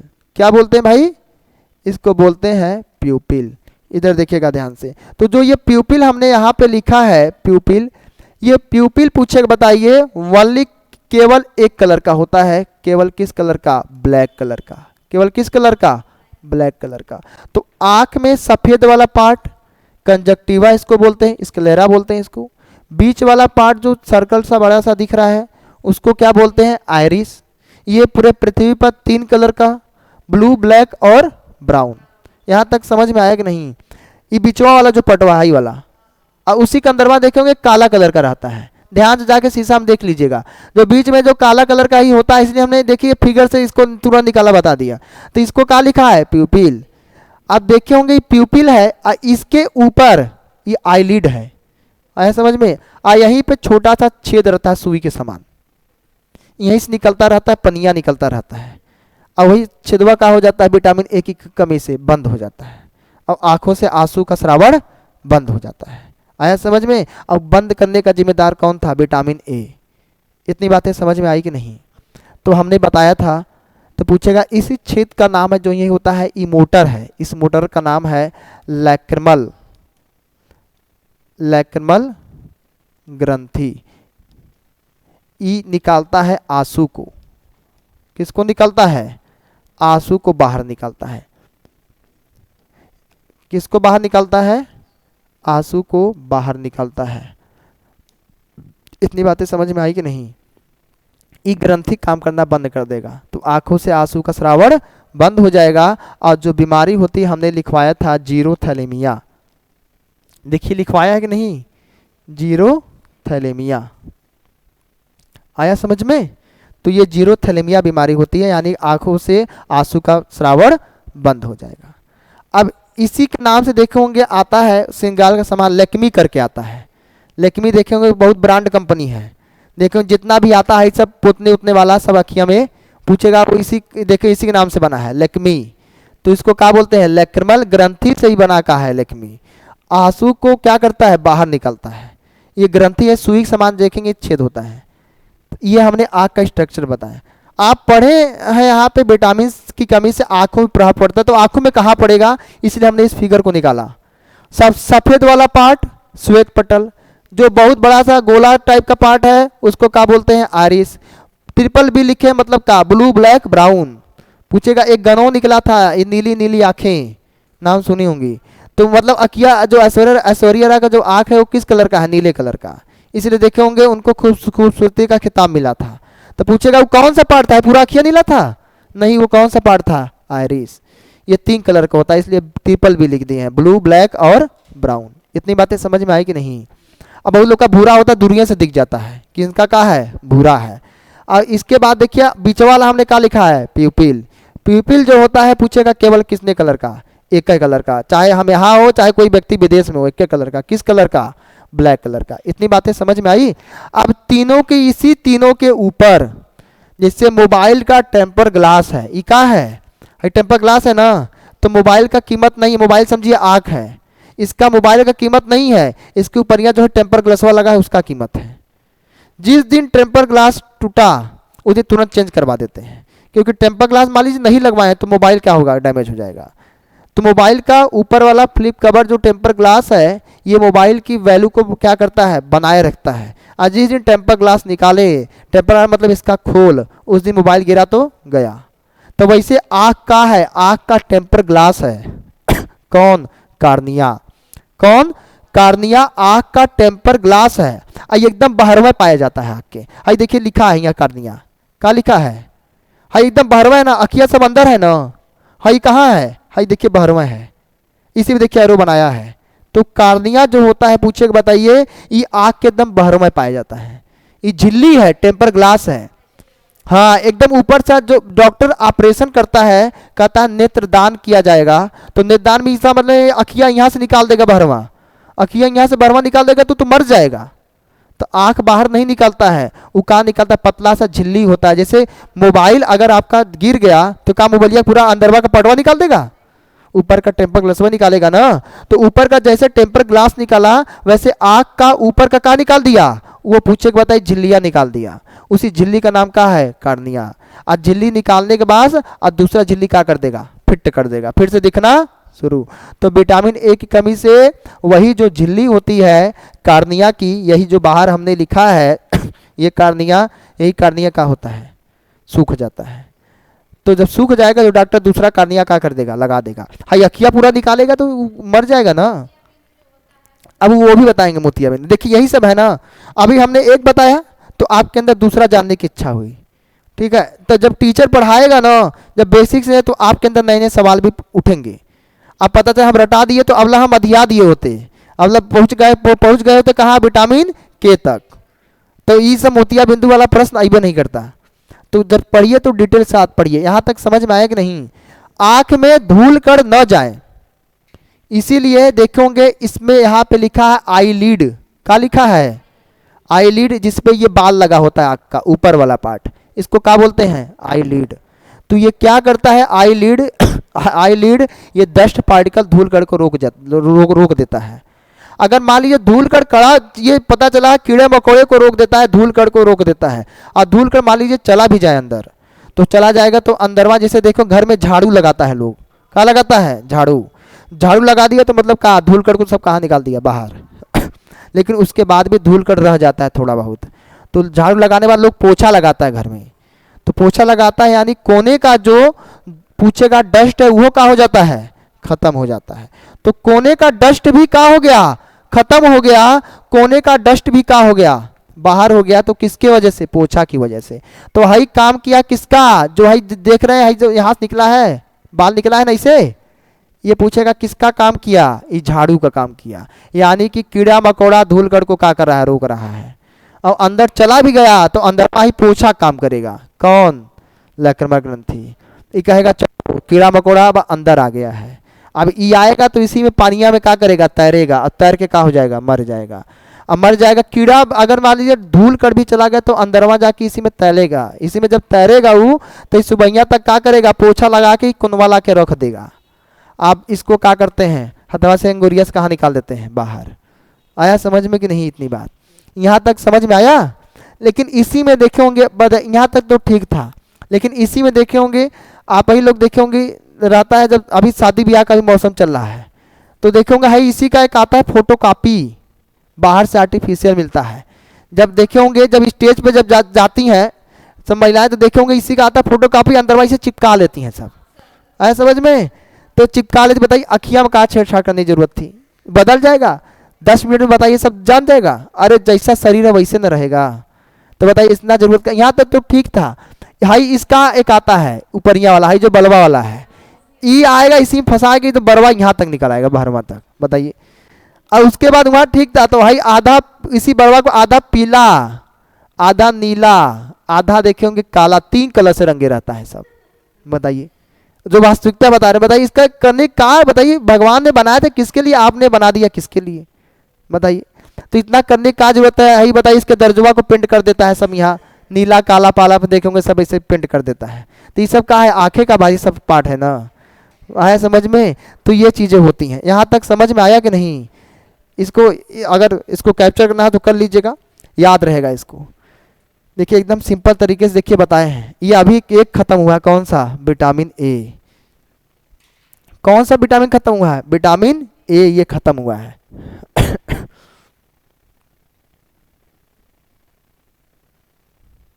लिख लीजिएगा इसको, विटामिन ए समझ में आया, याद रहेगा। इसको कैप्चर कर लीजिएगा, फिर से बताते हैं दूसरा। हो गया सबका, देखिए कितना आराम से बताए हैं। पूछे बताइए किस बीमारी में व्यक्ति काला और सफेद रंग की पहचान नहीं कर पाता है। पहला ऑप्शन दे रहे हैं वड़ाधनता, वड़ाधनता एक कलर ब्लाइंडनेस होता है बीमारी। दूसरा देता है नाइट ब्लाइंडनेस।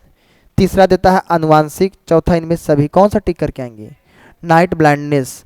अब देखिए अब यही है क्वेश्चन पूछा, नाइट ब्लाइंडनेस मतलब रात में अंधेपन की, मतलब रात में कौन सा कलर नहीं दिखेगा, काला सफेद। तो उल्लू को देखे होंगे, हम ही लोग एक ऐसे प्राणी जिसको दिन और रात दोनों में दिखता है। आया समझ में, मतलब दिन में भी देख सकते हैं रात में, लेकिन पूछे बताइए उल्लू केवल कब दिखता है, रात में।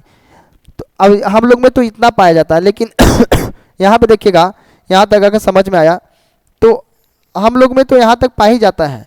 लेकिन आप देखे होंगे जो गाय भैंस होते हैं उनकी आंखें चमकती हैं, तो ऐसा रात में चमकती है, हम लोग का नहीं चमकता है। ऐसा काहे पूछोगे, गाय भैंस का आंख जो होगा रात में चमकता है, कि उसमें ऊपर से एक पूछेगा उनका अलग से पिगमेंट होता है। तो लिख लीजिएगा जानवरों की रात आंखें जानवरों की आंखें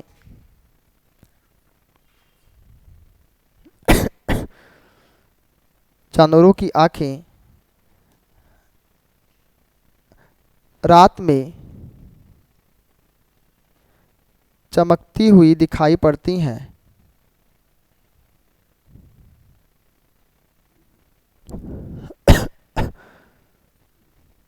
जानवरों की आंखें रात में चमकती हुई दिखाई देती हैं।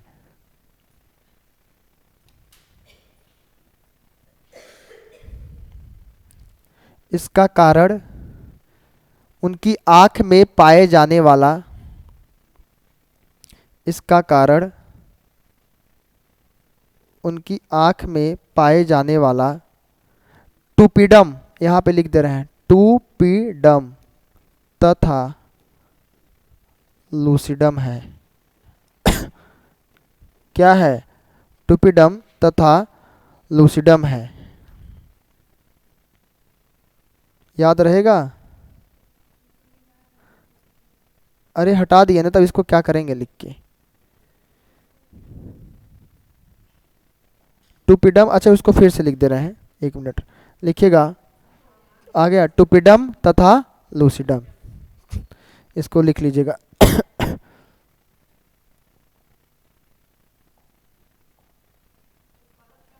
हाँ हाँ, ये कैसे जाएगा, जा नहीं रहा है ये।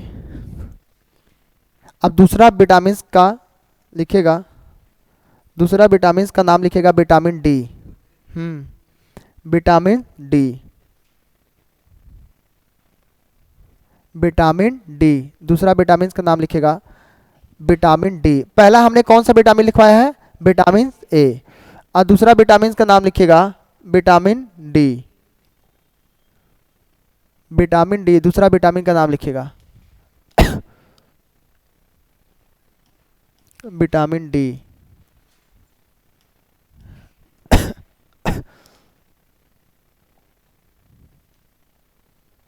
हटेगा कैसे? विटामिन डी, इधर देखिएगा समझाते हैं। विटामिन डी का संबंध किससे होता है? विटामिन डी का संबंध किससे होता है? इसका रासायनिक नाम क्या होता है?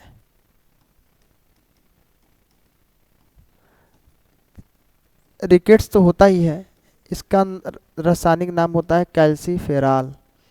क्या होता है? कैल्सीफेरॉल। कैल्सीफेरॉल इसका नाम काहे पड़ा? क्योंकि किससे संबंध रखता है? कैल्शियम से। किससे संबंध रखता है? कैल्शियम से संबंध रखता है। और कैल्शियम कहाँ पाया जाता है? हड्डी में। कहाँ पाया जाता है? हड्डी में।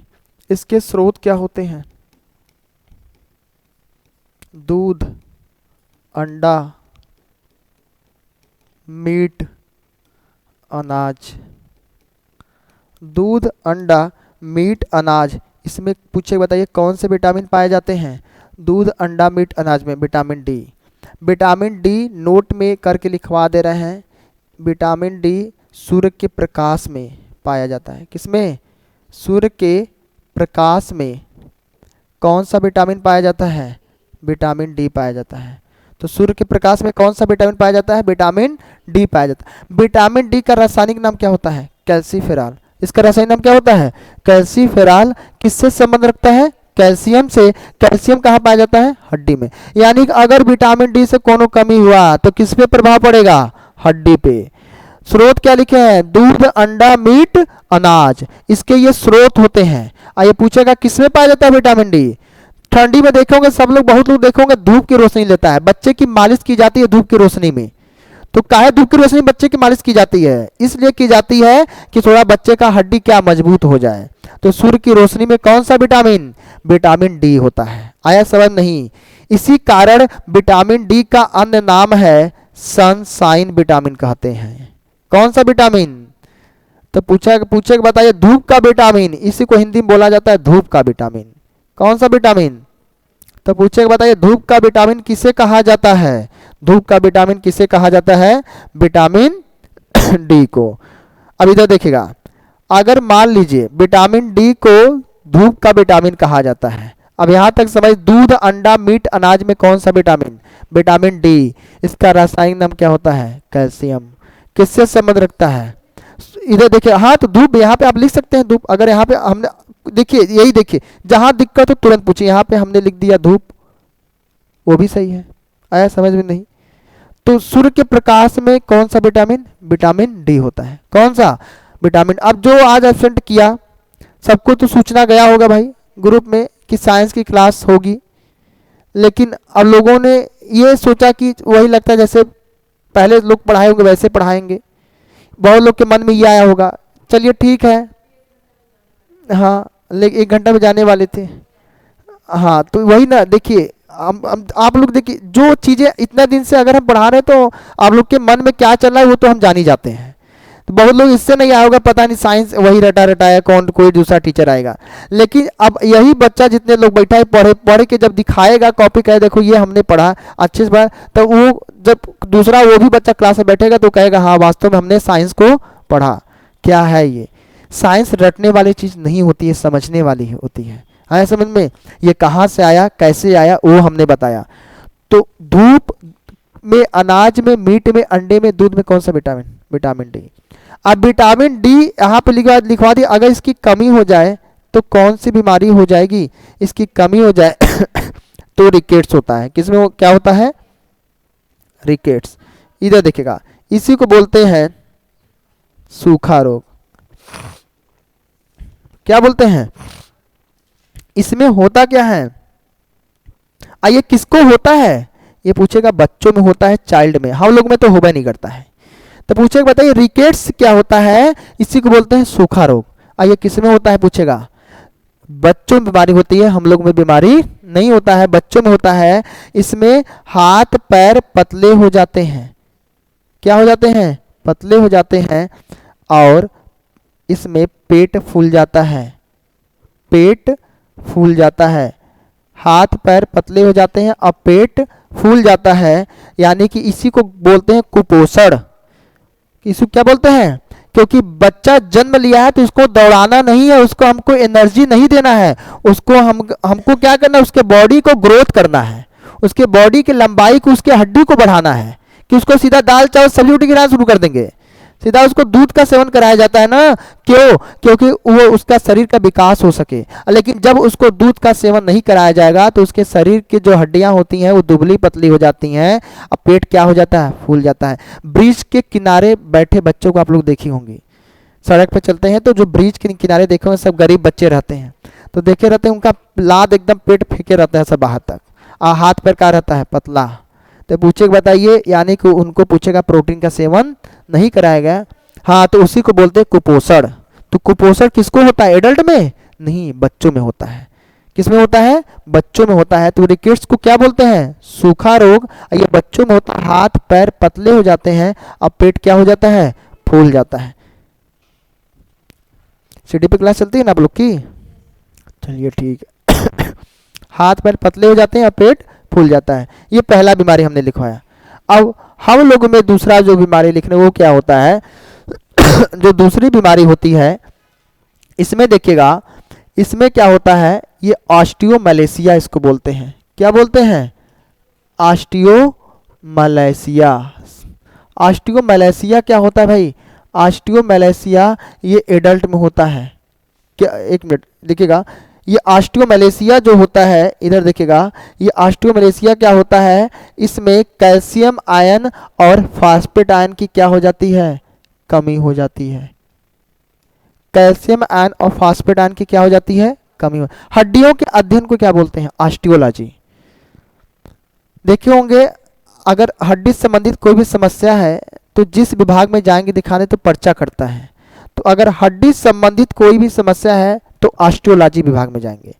तो यहीं से बना है ऑस्टियोमैलेशिया। इसमें कैल्शियम आयन और फास्फेट आयन की क्या हो जाती है? कमी। हमारा हड्डी किससे मिलकर बना है? कैल्शियम और फास्फेट से मिलकर बना है। किससे मिलकर बना है? कैल्शियम और फास्फेट से मिलकर बना है। तीसरा जो होता है इसको बोलते हैं ऑस्टियोपोरोसिस। क्या बोलते हैं? ऑस्टियोपोरोसिस। ऑस्टियोपोरोसिस ये किस में होता है? ये एडल्ट में होता है। किस में होता है? एडल्ट में। इसमें हड्डी में छिद्र का निर्माण हो जाता है। किसका निर्माण हो जाता है? छिद्र का। छिद्र मतलब छेद हो जाता है। हड्डियों के अध्ययन को क्या बोलते हैं? ऑस्टियोलॉजी। अभी मैं बताया, देखिए ऑस्टियो मतलब हड्डियों के अध्ययन को। इधर देखिएगा, पोर का मतलब क्या होता है? छिद्र। पोर का मतलब क्या होता है? छिद्र। और सिस का मतलब बीमारी। तो पूरा नाम क्या रख दिया गया? ऑस्टियोपोरोसिस। ऑस्टियो हड्डियों के अध्ययन को क्या बोलते हैं? ऑस्टियोलॉजी। पोर का मतलब क्या होता है? छिद्र। और सिस का मतलब बीमारी। तो पूछे बताइए ऑस्टियोपोरोसिस हमने रख दिया, ये ऑस्टियोपोरोसिस किस में होता है? एडल्ट में। मतलब हड्डियों में छिद्र का क्या हो जाता है? निर्माण हो जाता है। ऑस्टियोमैलेशिया ये कैल्शियम आयन और जिससे हमारा हड्डी बना है, हड्डी किससे बना है? कैल्शियम आयन और फास्फेट आयन, इसकी क्या हो जाती है? कमी हो जाती है। इसको फिगर से दिखा दें, देखिए कैसे होता है। इधर देखिएगा, इसको पहले लिख लीजिएगा आराम से, फिगर से दिखाते हैं। लकड़ी में कभी कभी घून लग जाते हैं, तो ऊपर से जैसे लगेगा लकड़ी बहुत सही है, लेकिन जब तोड़ेंगे तो क्या टूट जाएगा। तो वैसे हड्डी में घून लग जाता है। आया समझ में? घून मतलब इसका मतलब नहीं, इसका मतलब नहीं घून हो जाएगा, उसमें आ जाएगा। घून मतलब नहीं है, हड्डी में क्या हो जाता है? घून की तरह जैसे, हाँ थायराइड तो गले में होता है। आया समझ में? थायराइड को बोलते हैं घेंघा बोलते हैं, ठीक है। हाँ, जैसे एक होता है, एक देखिए थायराइड ग्रंथि है हमारे शरीर में, गले में पाया जाता है, यक्ष के समान होता है। वो ग्रंथि फूल जाती है तो घेंघा मतलब हाथ पैर बहुत ज़्यादा फूल जाता है, तो इसमें नमक वमक डॉक्टर खाने के लिए क्या कर देता है? मना कर देता है। वो पढ़ाएंगे जब मानव रोग पढ़ाएंगे तब, हाँ वही बताएंगे, अभी बताएंगे। एक पैर फूलता, यहाँ पे लिखिए कैल्शियम आयन और फास्फेट आयन की कमी हो जाती है।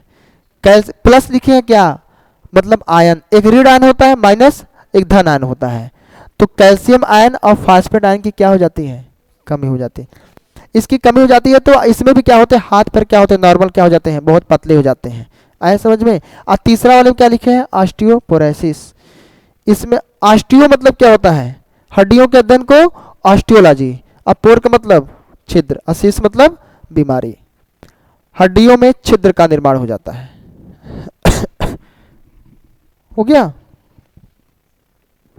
आराम से लिख लीजिएगा, बताते हैं। बहुत आराम से पढ़ाएंगे, जब तक आप लोग का एग्जाम से पहले बोल देंगे सर से क्लास लगवा देंगे, ठीक है।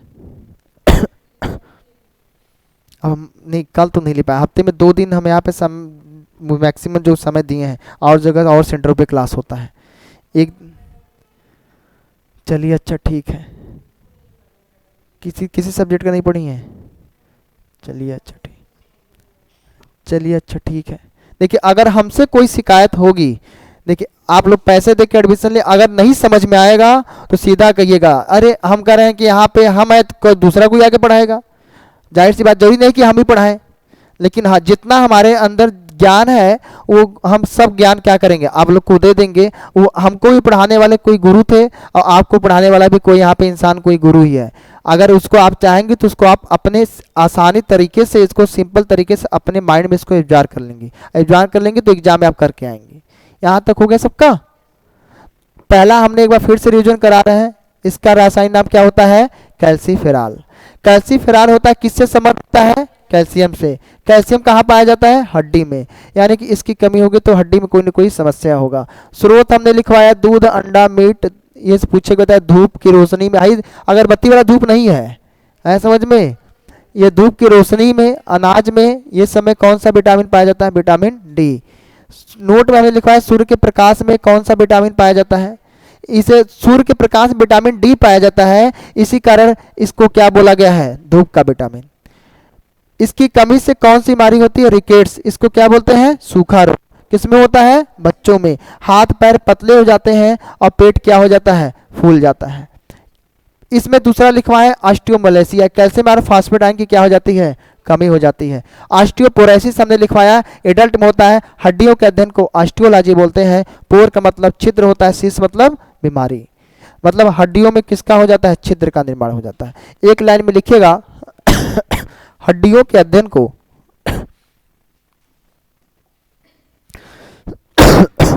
हड्डियों के अध्ययन को ऑस्टियोलॉजी बोलते हैं।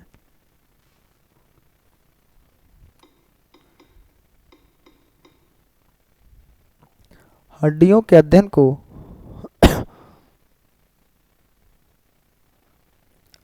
हड्डियों के अध्ययन को हड्डियों के अध्ययन को हड्डियों के अध्ययन को ऑस्टियोलॉजी कहते हैं। हो गया? इधर देखिएगा, अगर यहाँ तक समझ में आया, इधर देखिएगा ध्यान से समझाते हैं। अभी हमने यहाँ पे देखिएगा, इसको एकदम सिंपल तरीके से समझा रहे हैं। अभी हमने बताया है कि हड्डियों में क्या हो जाता है? छिद्र हो जाता है। ये हड्डी है ना, इधर देखिएगा, ये हड्डी है। यहाँ पे हड्डी में क्या हो गया है? छिद्र हो गया है। हड्डी में क्या हो गया है? ये सब देख रहे हैं? जैसे घून लग जाते हैं वैसे ही लग जाता है। आइए पूछेगा, बताइए ये अंदर का संरचना दिखा है, हड्डी का क्या दिखा है अंदर, इसमें देख रही हैं ऊपर से हड्डी है लेकिन अंदर से क्या है, पूरी तरह से क्या है, खत्म हो गया है। तो इसको क्या बोलते हैं, ऑस्टियोपोरोसिस। मतलब खोखला हो जाता है, अंदर से एकदम छेद हो जाता है बहुत ज़्यादा, तो छिद्र हो जाता है विटामिन डी की कमी से, तो ऑस्टियोपोरोसिस बोलते हैं। पोर का मतलब छिद्र। तो पूछेगा किस विटामिन की कमी से हड्डियों में छिद्र का निर्माण हो जाता है, ऑस्टियोलॉजी नहीं, ऑस्टियोपोरोसिस। हड्डियों के अध्ययन को ऑस्टियोलॉजी बोलते हैं। किस विटामिन की कमी से हड्डियों में छिद्र नामक बीमारी हो जाती है, विटामिन डी की कमी से उस बीमारी का नाम रखा गया ऑस्टियोपोरोसिस। इसमें देख रही हैं पूरा एकदम छिद्र हो गया है ना हड्डी में, हाँ नीचे और देख रहे बड़ा बड़ा दिख रहा है छिद्र, सोचिए देखने में कितना खराब लग रहा है, और किसी को बीमारी हो जाती। इसलिए कहा जाता है कि दूध का सेवन करना बहुत जरूरी होता है समझ में, ये चीजें होती हैं। यहाँ तक समझ में आया सबको? अब इधर देखिए, यहाँ तक समझ में आया तो हम दूसरा बताते हैं, इधर देखिएगा ध्यान से।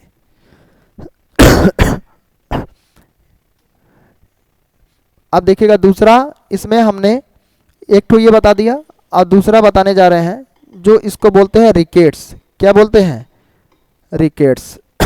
रिकेट्स में हाथ पैर क्या हो जाते हैं, पतले हो जाते हैं। आप पूछे बताइए, इधर देखिएगा ये रिकेट्स है, ये क्या है, रिकेट्स है। तो रिकेट्स में क्या होता है, देखिए लिखा भी है रिकेट्स। रिकेट्स में क्या होता है, ये हाथ पैर क्या हो जाते हैं, पतले हो जाते हैं। इधर का देख रहे हैं मोटा है पैर, इधर का क्या हो गया है, पतला हो गया है। तो पूछे बताइए इधर का जो पैर है ये पतला हो गया है, इसको क्या बोलते हैं, रिकेट्स बोलते हैं। ये किस में होता है, बच्चों में होता है। यानी कि हाथ पैर क्या हो जाते हैं, पतले हो जाते हैं, और पेट क्या हो जाता है, फूल जाता है। इतनी बातें समझ में आई। अब विटामिन डी, अब देखे होंगे आप लोग कहीं चोट लग जाता है, कहीं क्या लग जाता है, चोट लग जाता है, तो डॉक्टर बोलता है, क्या वो बोलता है, डॉक्टर बोलता है भैया कि कहीं चोट लग गया तो डॉक्टर कह दिया कि कहीं अगर चोट लग गया तो विटामिन डी का गोली आता है। बहुत लोग ट्रेवल करता है, बहुत लोग क्या करता है, ट्रेवल करता है, तो देखोगे विटामिन डी का क्या करता है, कैप्सूल खा लेता है। तो बहुत लोग जो ट्रेवल करता है विटामिन डी का जो कैप्सूल वैप्सूल खा लेता है, वो क्या होता है, इधर देखिएगा बताते हैं इसको सिंपल तरीके से एकदम, इधर देखिएगा। तो जो बीमारी होती है वो तो हमने बता दिया अभी विटामिन डी में। विटामिन डी का अन्य नाम क्या होता है, नोट में डाल के नीचे लिखिएगा। विटामिन डी को एंटीऑक्सीडेंट विटामिन बोलते हैं। कौन सा विटामिन, एंटीऑक्सीडेंट विटामिन कहते हैं। कौन सा विटामिन बोलते हैं, एंटीऑक्सीडेंट विटामिन बोलते हैं। ये विटामिन डी को बॉडी बिल्डिंग विटामिन बोलते हैं। इसका कई नाम है, पढ़िए तो एक बार पढ़ के जाइए, दोबारा पढ़ने की जरूरत नहीं होगी। बॉडी बिल्डिंग विटामिन बोलते हैं। एंटीऑक्सीडेंट इसको विटामिन क्यों बोलते हैं, घाव या लिख लीजिएगा, घाव को भरने में सहायक होता है।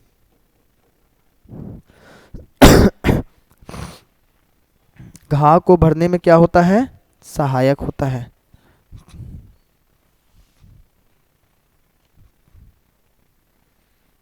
हो जाएगा यहां तक तो बताइएगा। घाव को भरने में क्या होता है, सहायक होता है। वो कौन सा विटामिन होता है, विटामिन डी होता है। इधर देखिएगा, कहीं चोट लग जाता है, विटामिन डी के कैप्सूल भी मार्केट में मिलते रहते हैं। कमर में दर्द है तो आप जाके उसको ले भी सकते हैं और लेके खाएंगे। ट्रेवल जो करता है, पता चला हवाई जहाज में यात्रा कर रहे हैं तो विटामिन डी का कैप्सूल आता है, उसको लेके खा लेंगे तो क्या हो जाएगा, आराम हो जाएगा। एंटीऑक्सीडेंट इसका नाम क्यों पड़ा, एंटी मतलब विपरीत, एंटी मतलब क्या होता है, विपरीत होता है। नहीं बोलते हैं कि हमारे एंटी हैं, हमारे दुश्मन हैं। देखे होंगे तो एंटीबायोटिक देखे होंगे, मेडिसिन भी आता है, तो एंटी मतलब होता है विपरीत। तो देखे होंगे कहीं अगर चुनाव होता है तो कहते हैं आज कोई दुश्मन होता है, जमीन के लिए झगड़ा होता है तो कहता है हमारा एंटी है। तो एंटी मतलब होता है विपरीत। ऑक्सीडेंट बना है एक्सीडेंट से, इसका मतलब होता है दुर्घटना। एक्सीडेंट का मतलब क्या होता है, दुर्घटना या चोट। जो हमको चोट लगा है, जहाँ पे चोट लग जाता है वहाँ पे कालापन हो जाता है। क्या हो जाता है, कालापन हो जाता है, यानी कि वहाँ पे कैल्शियम का लेवल पूरी तरह से क्या हो गया, खत्म हो गया। तो कैल्शियम लेवल खत्म हो गया यानी हमको वहाँ पे तुरंत कैल्शियम चाहिए। जैसे आप पता चला आप कहीं निमंत्रण में बैठे हैं, आपके प्लेट में से पूरी खत्म हो गया, तो तुरंत बांटने वाला तुरंत लेके आता, भैया चाहिए क्या। आपको कहीं चोट लग गया, वहाँ पे काला हो गया, ब्लैक स्पॉट हो गया, तो ये भी देखिएगा, तो अगर कालापन हो गया, कहीं घुटने में लग गया, कालापन हो गया, तो तुरंत डॉक्टर कहता है भैया इनको हल्दी दूध का सेवन कराइए। पता चला आप कहीं जा रहे थे, किसी से मिलने गिर गए, और घर वाले बता रहे हैं मम्मी से भैया हम सीढ़ी से गिर के हमारे चोट लगा है, तो मम्मी कहे काम करो भैया, दूध और हल्दी जो है, हल्दी गरमा लो और उसको क्या करो, पी लो। तो वो दर्द को, हल्दी जो है दर्द को क्या करता है, वो पूछा खींच लेता है, और दूध जो होता है वो कैल्शियम की क्या कर देता है, भरपाई कर देता है। तो एंटीऑक्सीडेंट विटामिन किसे कहा गया, विटामिन डी को कहा गया। इसको क्या बोलते हैं, बॉडी बिल्डिंग विटामिन। कौन सा विटामिन, बॉडी बिल्डिंग विटामिन बोलते हैं। ये घाव को भरने में क्या होता है, सहायक होता है। तो घाव को भरने में कौन सा विटामिन सहायक होता है, विटामिन डी सहायक होता है। दुर्घटना के विपरीत काम करेगा, यानी चोट को क्या कर देगा, ठीक कर देगा। इतनी बातें समझ में आई।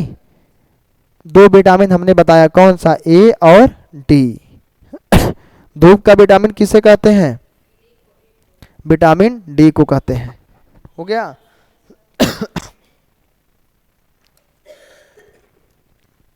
लिखिएगा, हेडिंग डालिएगा, विटामिन ई।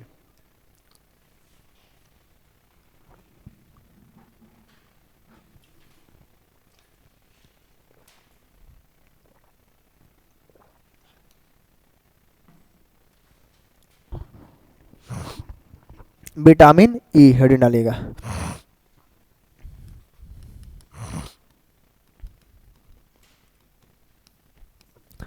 विटामिन ई का रासायनिक नाम क्या होता है, इसको सुंदरता या ब्यूटी का विटामिन बोलते हैं। जितना फेस वॉश साबुन आता है, ये पूछेगा उसमें कौन सा विटामिन पाया जाता है, विटामिन ई। गूगल पे सर्च करेंगे आप लोग की विटामिन ई सॉप, तो दुनिया भर का साबुन आ जाएगा। ये विटामिन ई जो होता है, ये इसको स्किन से रिलेटेड है। आई चेहरे की सुंदरता को क्या कर देता है, बढ़ा देता है। दाने होने जो रहते हैं उसको क्या कर देता है, खत्म कर देता है। तो विटामिन ई का रासायनिक नाम होता है टोकोफेरॉल। क्या होता है, टोकोफेरॉल। आइए किससे संबंध रखता है, त्वचा से। किससे संबंध रखता है, त्वचा से संबंध रखता है। इधर देखिएगा, अभी एक और आर्गन संबंध रखता है, वही बताते हैं। इसके स्रोत क्या होते हैं, अंकुरित बीज। जो बीज जो अंकुरित हो जाता है वो सोयाबीन आयल, कोकोनट आयल। इधर देखिएगा, सोयाबीन आयल और कोकोनट आयल।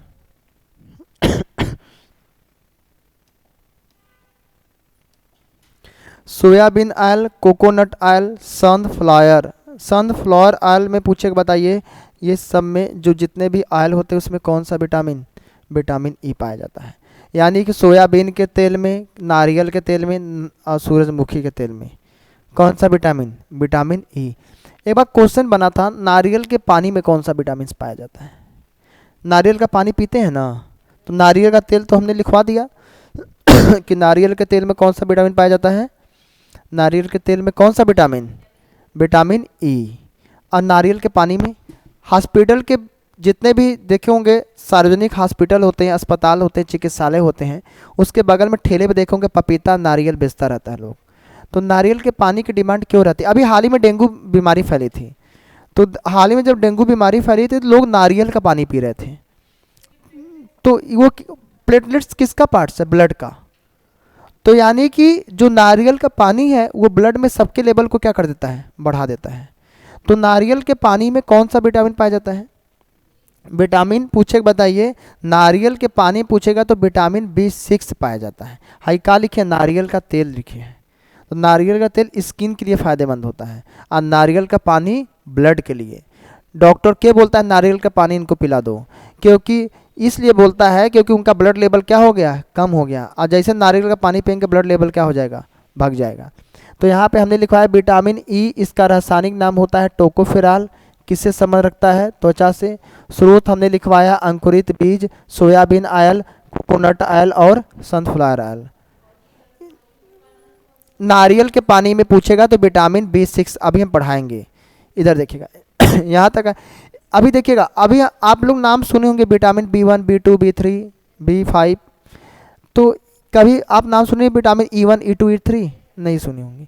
तो काहे उसको बोलते हैं विटामिन B1? क्योंकि उसके रासायनिक नाम सबके अलग अलग और उसकी कमी से बीमारियां भी क्या अलग अलग। लेकिन इसी कारण विटामिन बी को कम्प्लेक्स विटामिन बोला जाता है।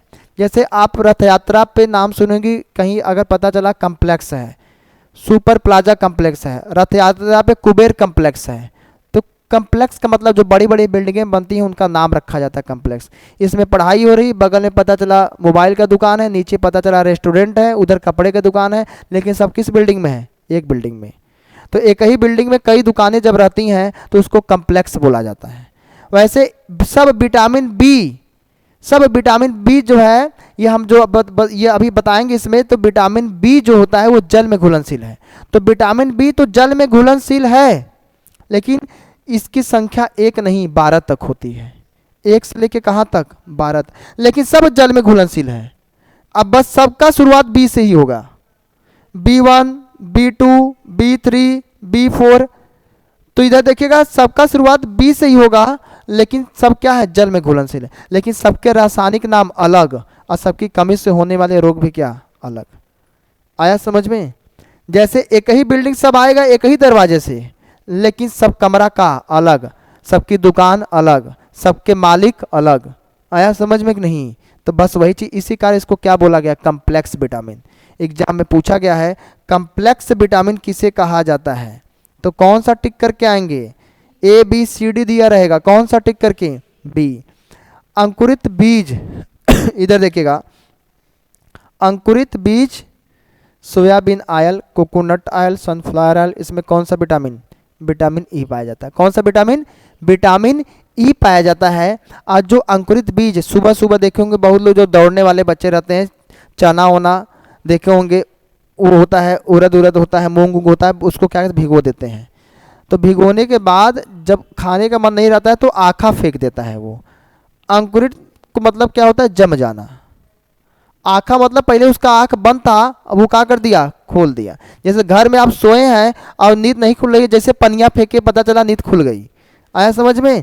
तो पहले सोया था, लेकिन जैसे उसको पानी मिला वो क्या हुआ? तुरंत है जग गया, तो आँखा फेंक दिया।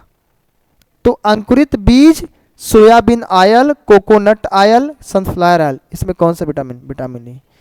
आइए क्या करता है ये विटामिन ई, यहाँ पे हम नोट करके बता रहे हैं।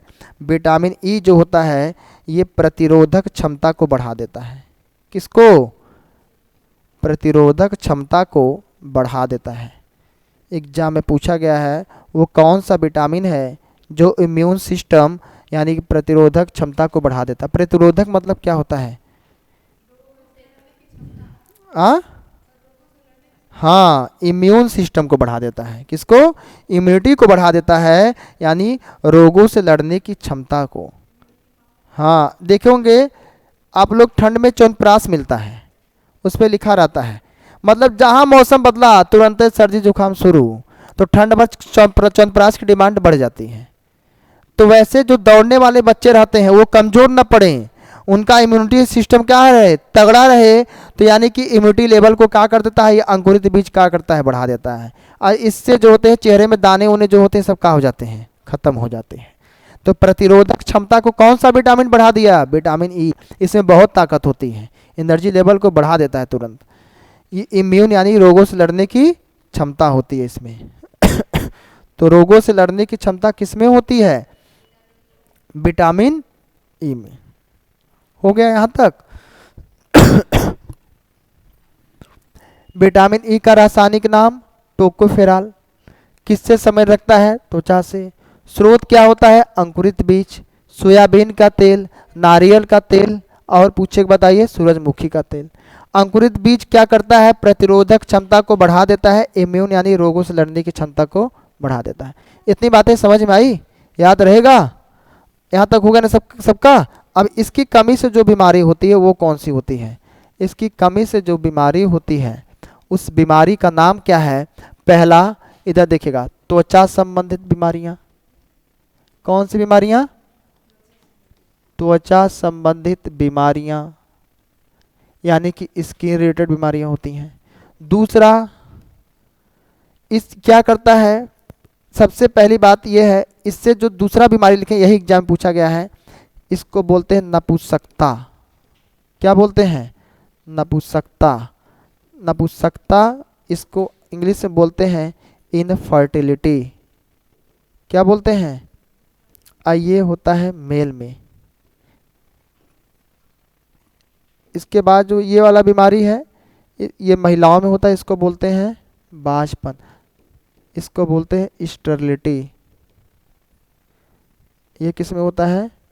फीमेल में। इधर देखिएगा, हमने लिखा है पहला त्वचा संबंधित बीमारियां हो गई। कौन सी बीमारी? मतलब स्किन से रिलेटेड बीमारियां होती हैं। और दूसरा हमने क्या लिखा? नपुंसकता। ये मेल में होता है। मेल में स्पर्म का फॉर्मेशन कम हो जाता है।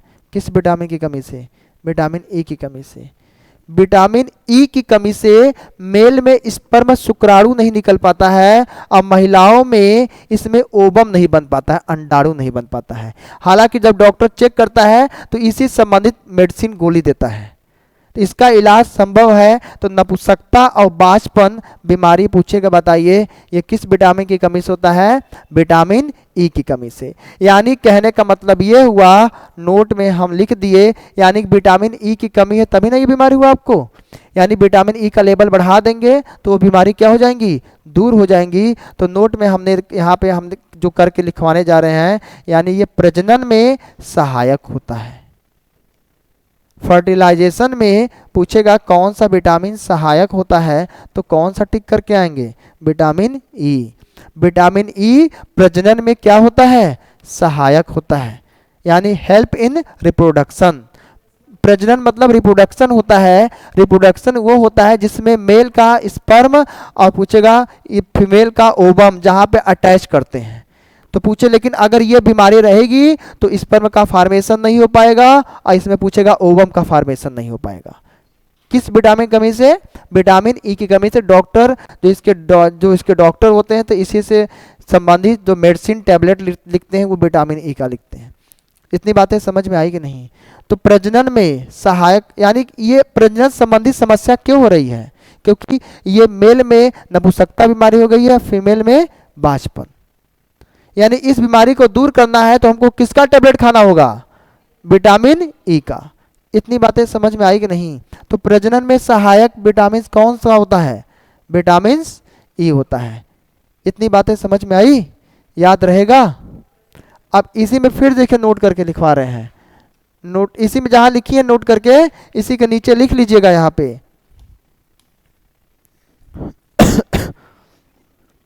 लिखिएगा इधर, विटामिन ई को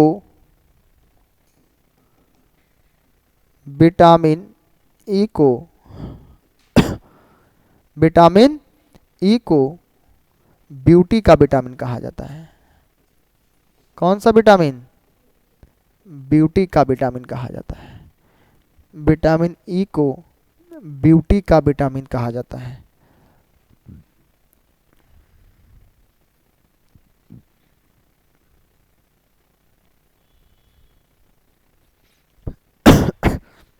विटामिन ई प्रजनन में सहायक होता है। विटामिन ई किस में सहायक होता है बच्चा? ये भैया होता है प्रजनन में सहायक। दूसरा हमने बताया इससे जो बीमारी होती हैं त्वचा संबंधी बीमारी होती हैं। दूसरा कौन सा बताया? नपुंसकता। तीसरा कौन सा बताया? बांझपन। किस में होता है? फीमेल में। नपुंसकता किस में होता है? मेल में। प्रजनन में क्या होता है? सहायक होता है। विटामिन ई को पूछे बताइए कौन सा विटामिन कहते हैं? ब्यूटी का विटामिन कहते हैं। इतनी बातें याद रहेंगी? भूलेंगे नहीं ना? सर से बोल देंगे जो लिखा है इसका पीडीएफ देखिए। अभी हमने ये पढ़ाया है विटामिन ई, विटामिन डी हमने पढ़ाया है, तो जितना भी पढ़ाया है इसका पीडीएफ इसी में है, ठीक है? सर से बोल देंगे निकाल के व्हाट्सएप ग्रुप में भेज देंगे। इसके बाद लास्ट वाला हेडिंग डालेगा विटामिन के। हाँ, अरे हमने बताया था ना वसा में घुलनशील विटामिन 4 होते हैं, तो ए डी ई बता दिए, कीड़ा उसी का टिक लिखवाए थे, लास्ट में कौन सा बचा, के। ऐसा समझ में। अब एक जगह पढ़ा रहे थे, बच्चा कहा सर ए के बाद बी आएगा ना, तो हम की बताइए ये भी सी पढ़ा रहे हैं, ए के बाद बी आएगा कि एक बार डी आएगा, तो वसा में घुलनशील विटामिन कहाँ बी लिखे हैं हमने क्या लिखा है, ए डी ई के लिखा है ना, तो ए बता दिया, डी बता दिया, ई बता दिया, कौन सा बचा, के। इसका रासायनिक नाम। इसी के बाद क्लास ओवर हो जाएगी, समय अब खत्म होने वाला है, ठीक है। रासायनिक नाम, इसका रासायनिक नाम होता है कैल्सीफेरॉल। अरे सॉरी, इधर देखिएगा, विटामिन पूछे बताइए के का रासायनिक नाम क्या होता है। इसका दो रासायनिक नाम होता है, कोई बता दे भाई। इसी को बोलते हैं नेप्थोक्यूनान, इसी को क्या बोलते हैं, नेप्थोक्यूनान, या इसी को क्या बोलते हैं, फिनोक्यूनान। हाँ, या फिनोक्यूनान। विटामिन के लिखिएगा, विटामिन के का लिख लीजिएगा।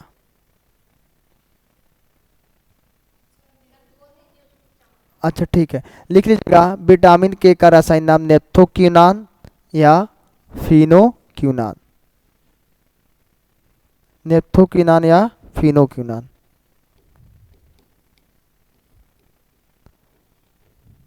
इधर देखिएगा, हो गया। ए का रासायनिक नाम क्या होता है, ए का रासायनिक नाम, ए का रासायनिक नाम क्या होता है भाई, ए का रासायनिक नाम रेटिनॉल, डी का कैल्सीफेरॉल, पूछे बताइए ई का टोकोफेरॉल। अभी हमने के का क्या लिखा है, नेप्थोक्यूनान या फिनोक्यूनान।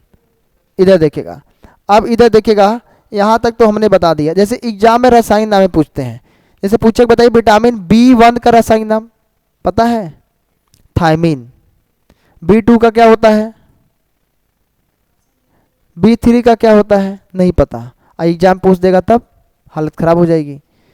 अभी देखिए के क्या होता है, ये इधर देखिएगा, चुकंदर, टमाटर, हरी सब्जी, ये सब में कौन सा विटामिन पाया जाता है, विटामिन के। कौन सा विटामिन पाया जाता है, विटामिन के। इसकी कमी हो जाती है तो चोट लगने के बाद, चोट लगने के बाद रक्त बहता रहता है। एग्जाम में पूछा गया है, यानी कि चोट लगने के बाद रक्त को जमाने में, हेल्प इन ब्लड क्लॉटिंग। दूध पहले लिक्विड अवस्था में, उसको जमा दिए, क्या बन गया, दही। तो हमारे शरीर के अंदर ब्लड लिक्विड अवस्था में, उसको जमा दिए, तो जमाने में कौन से ये हेल्प किया, विटामिन के। तो चोट लगने में ब्लड बहता रहता है, जम जाता है, जम जाता है ना। चोट लगने के बाद ब्लड क्या होता है जम जाता है, वो किसकी वजह से, विटामिन के की वजह से। तो चोट लगने के बाद रक्त बहता रहता है, किस विटामिन की कमी से, विटामिन के की कमी से। यहाँ तक याद रहेगा। अब आज के लिए यहीं तक रोकते हैं, ठीक है। अब इसके बाद फिर अगली क्लासेस में चर्चा होगी। यहाँ तक आराम से पढ़ लीजिए, क्योंकि कंटिन्यूस हम बोलते रह गए, हमारी भी एनर्जी अब खत्म हो गई, ठीक है। यहाँ तक इसका जहाँ तक हमने बताया, यहाँ तक पढ़ के आइएगा। फिर अगली क्लास में इसको रिवीजन कराने के बाद फिर से शुरू करेंगे अगला वाला टॉपिक, ठीक है। आज के लिए बस इतना ही।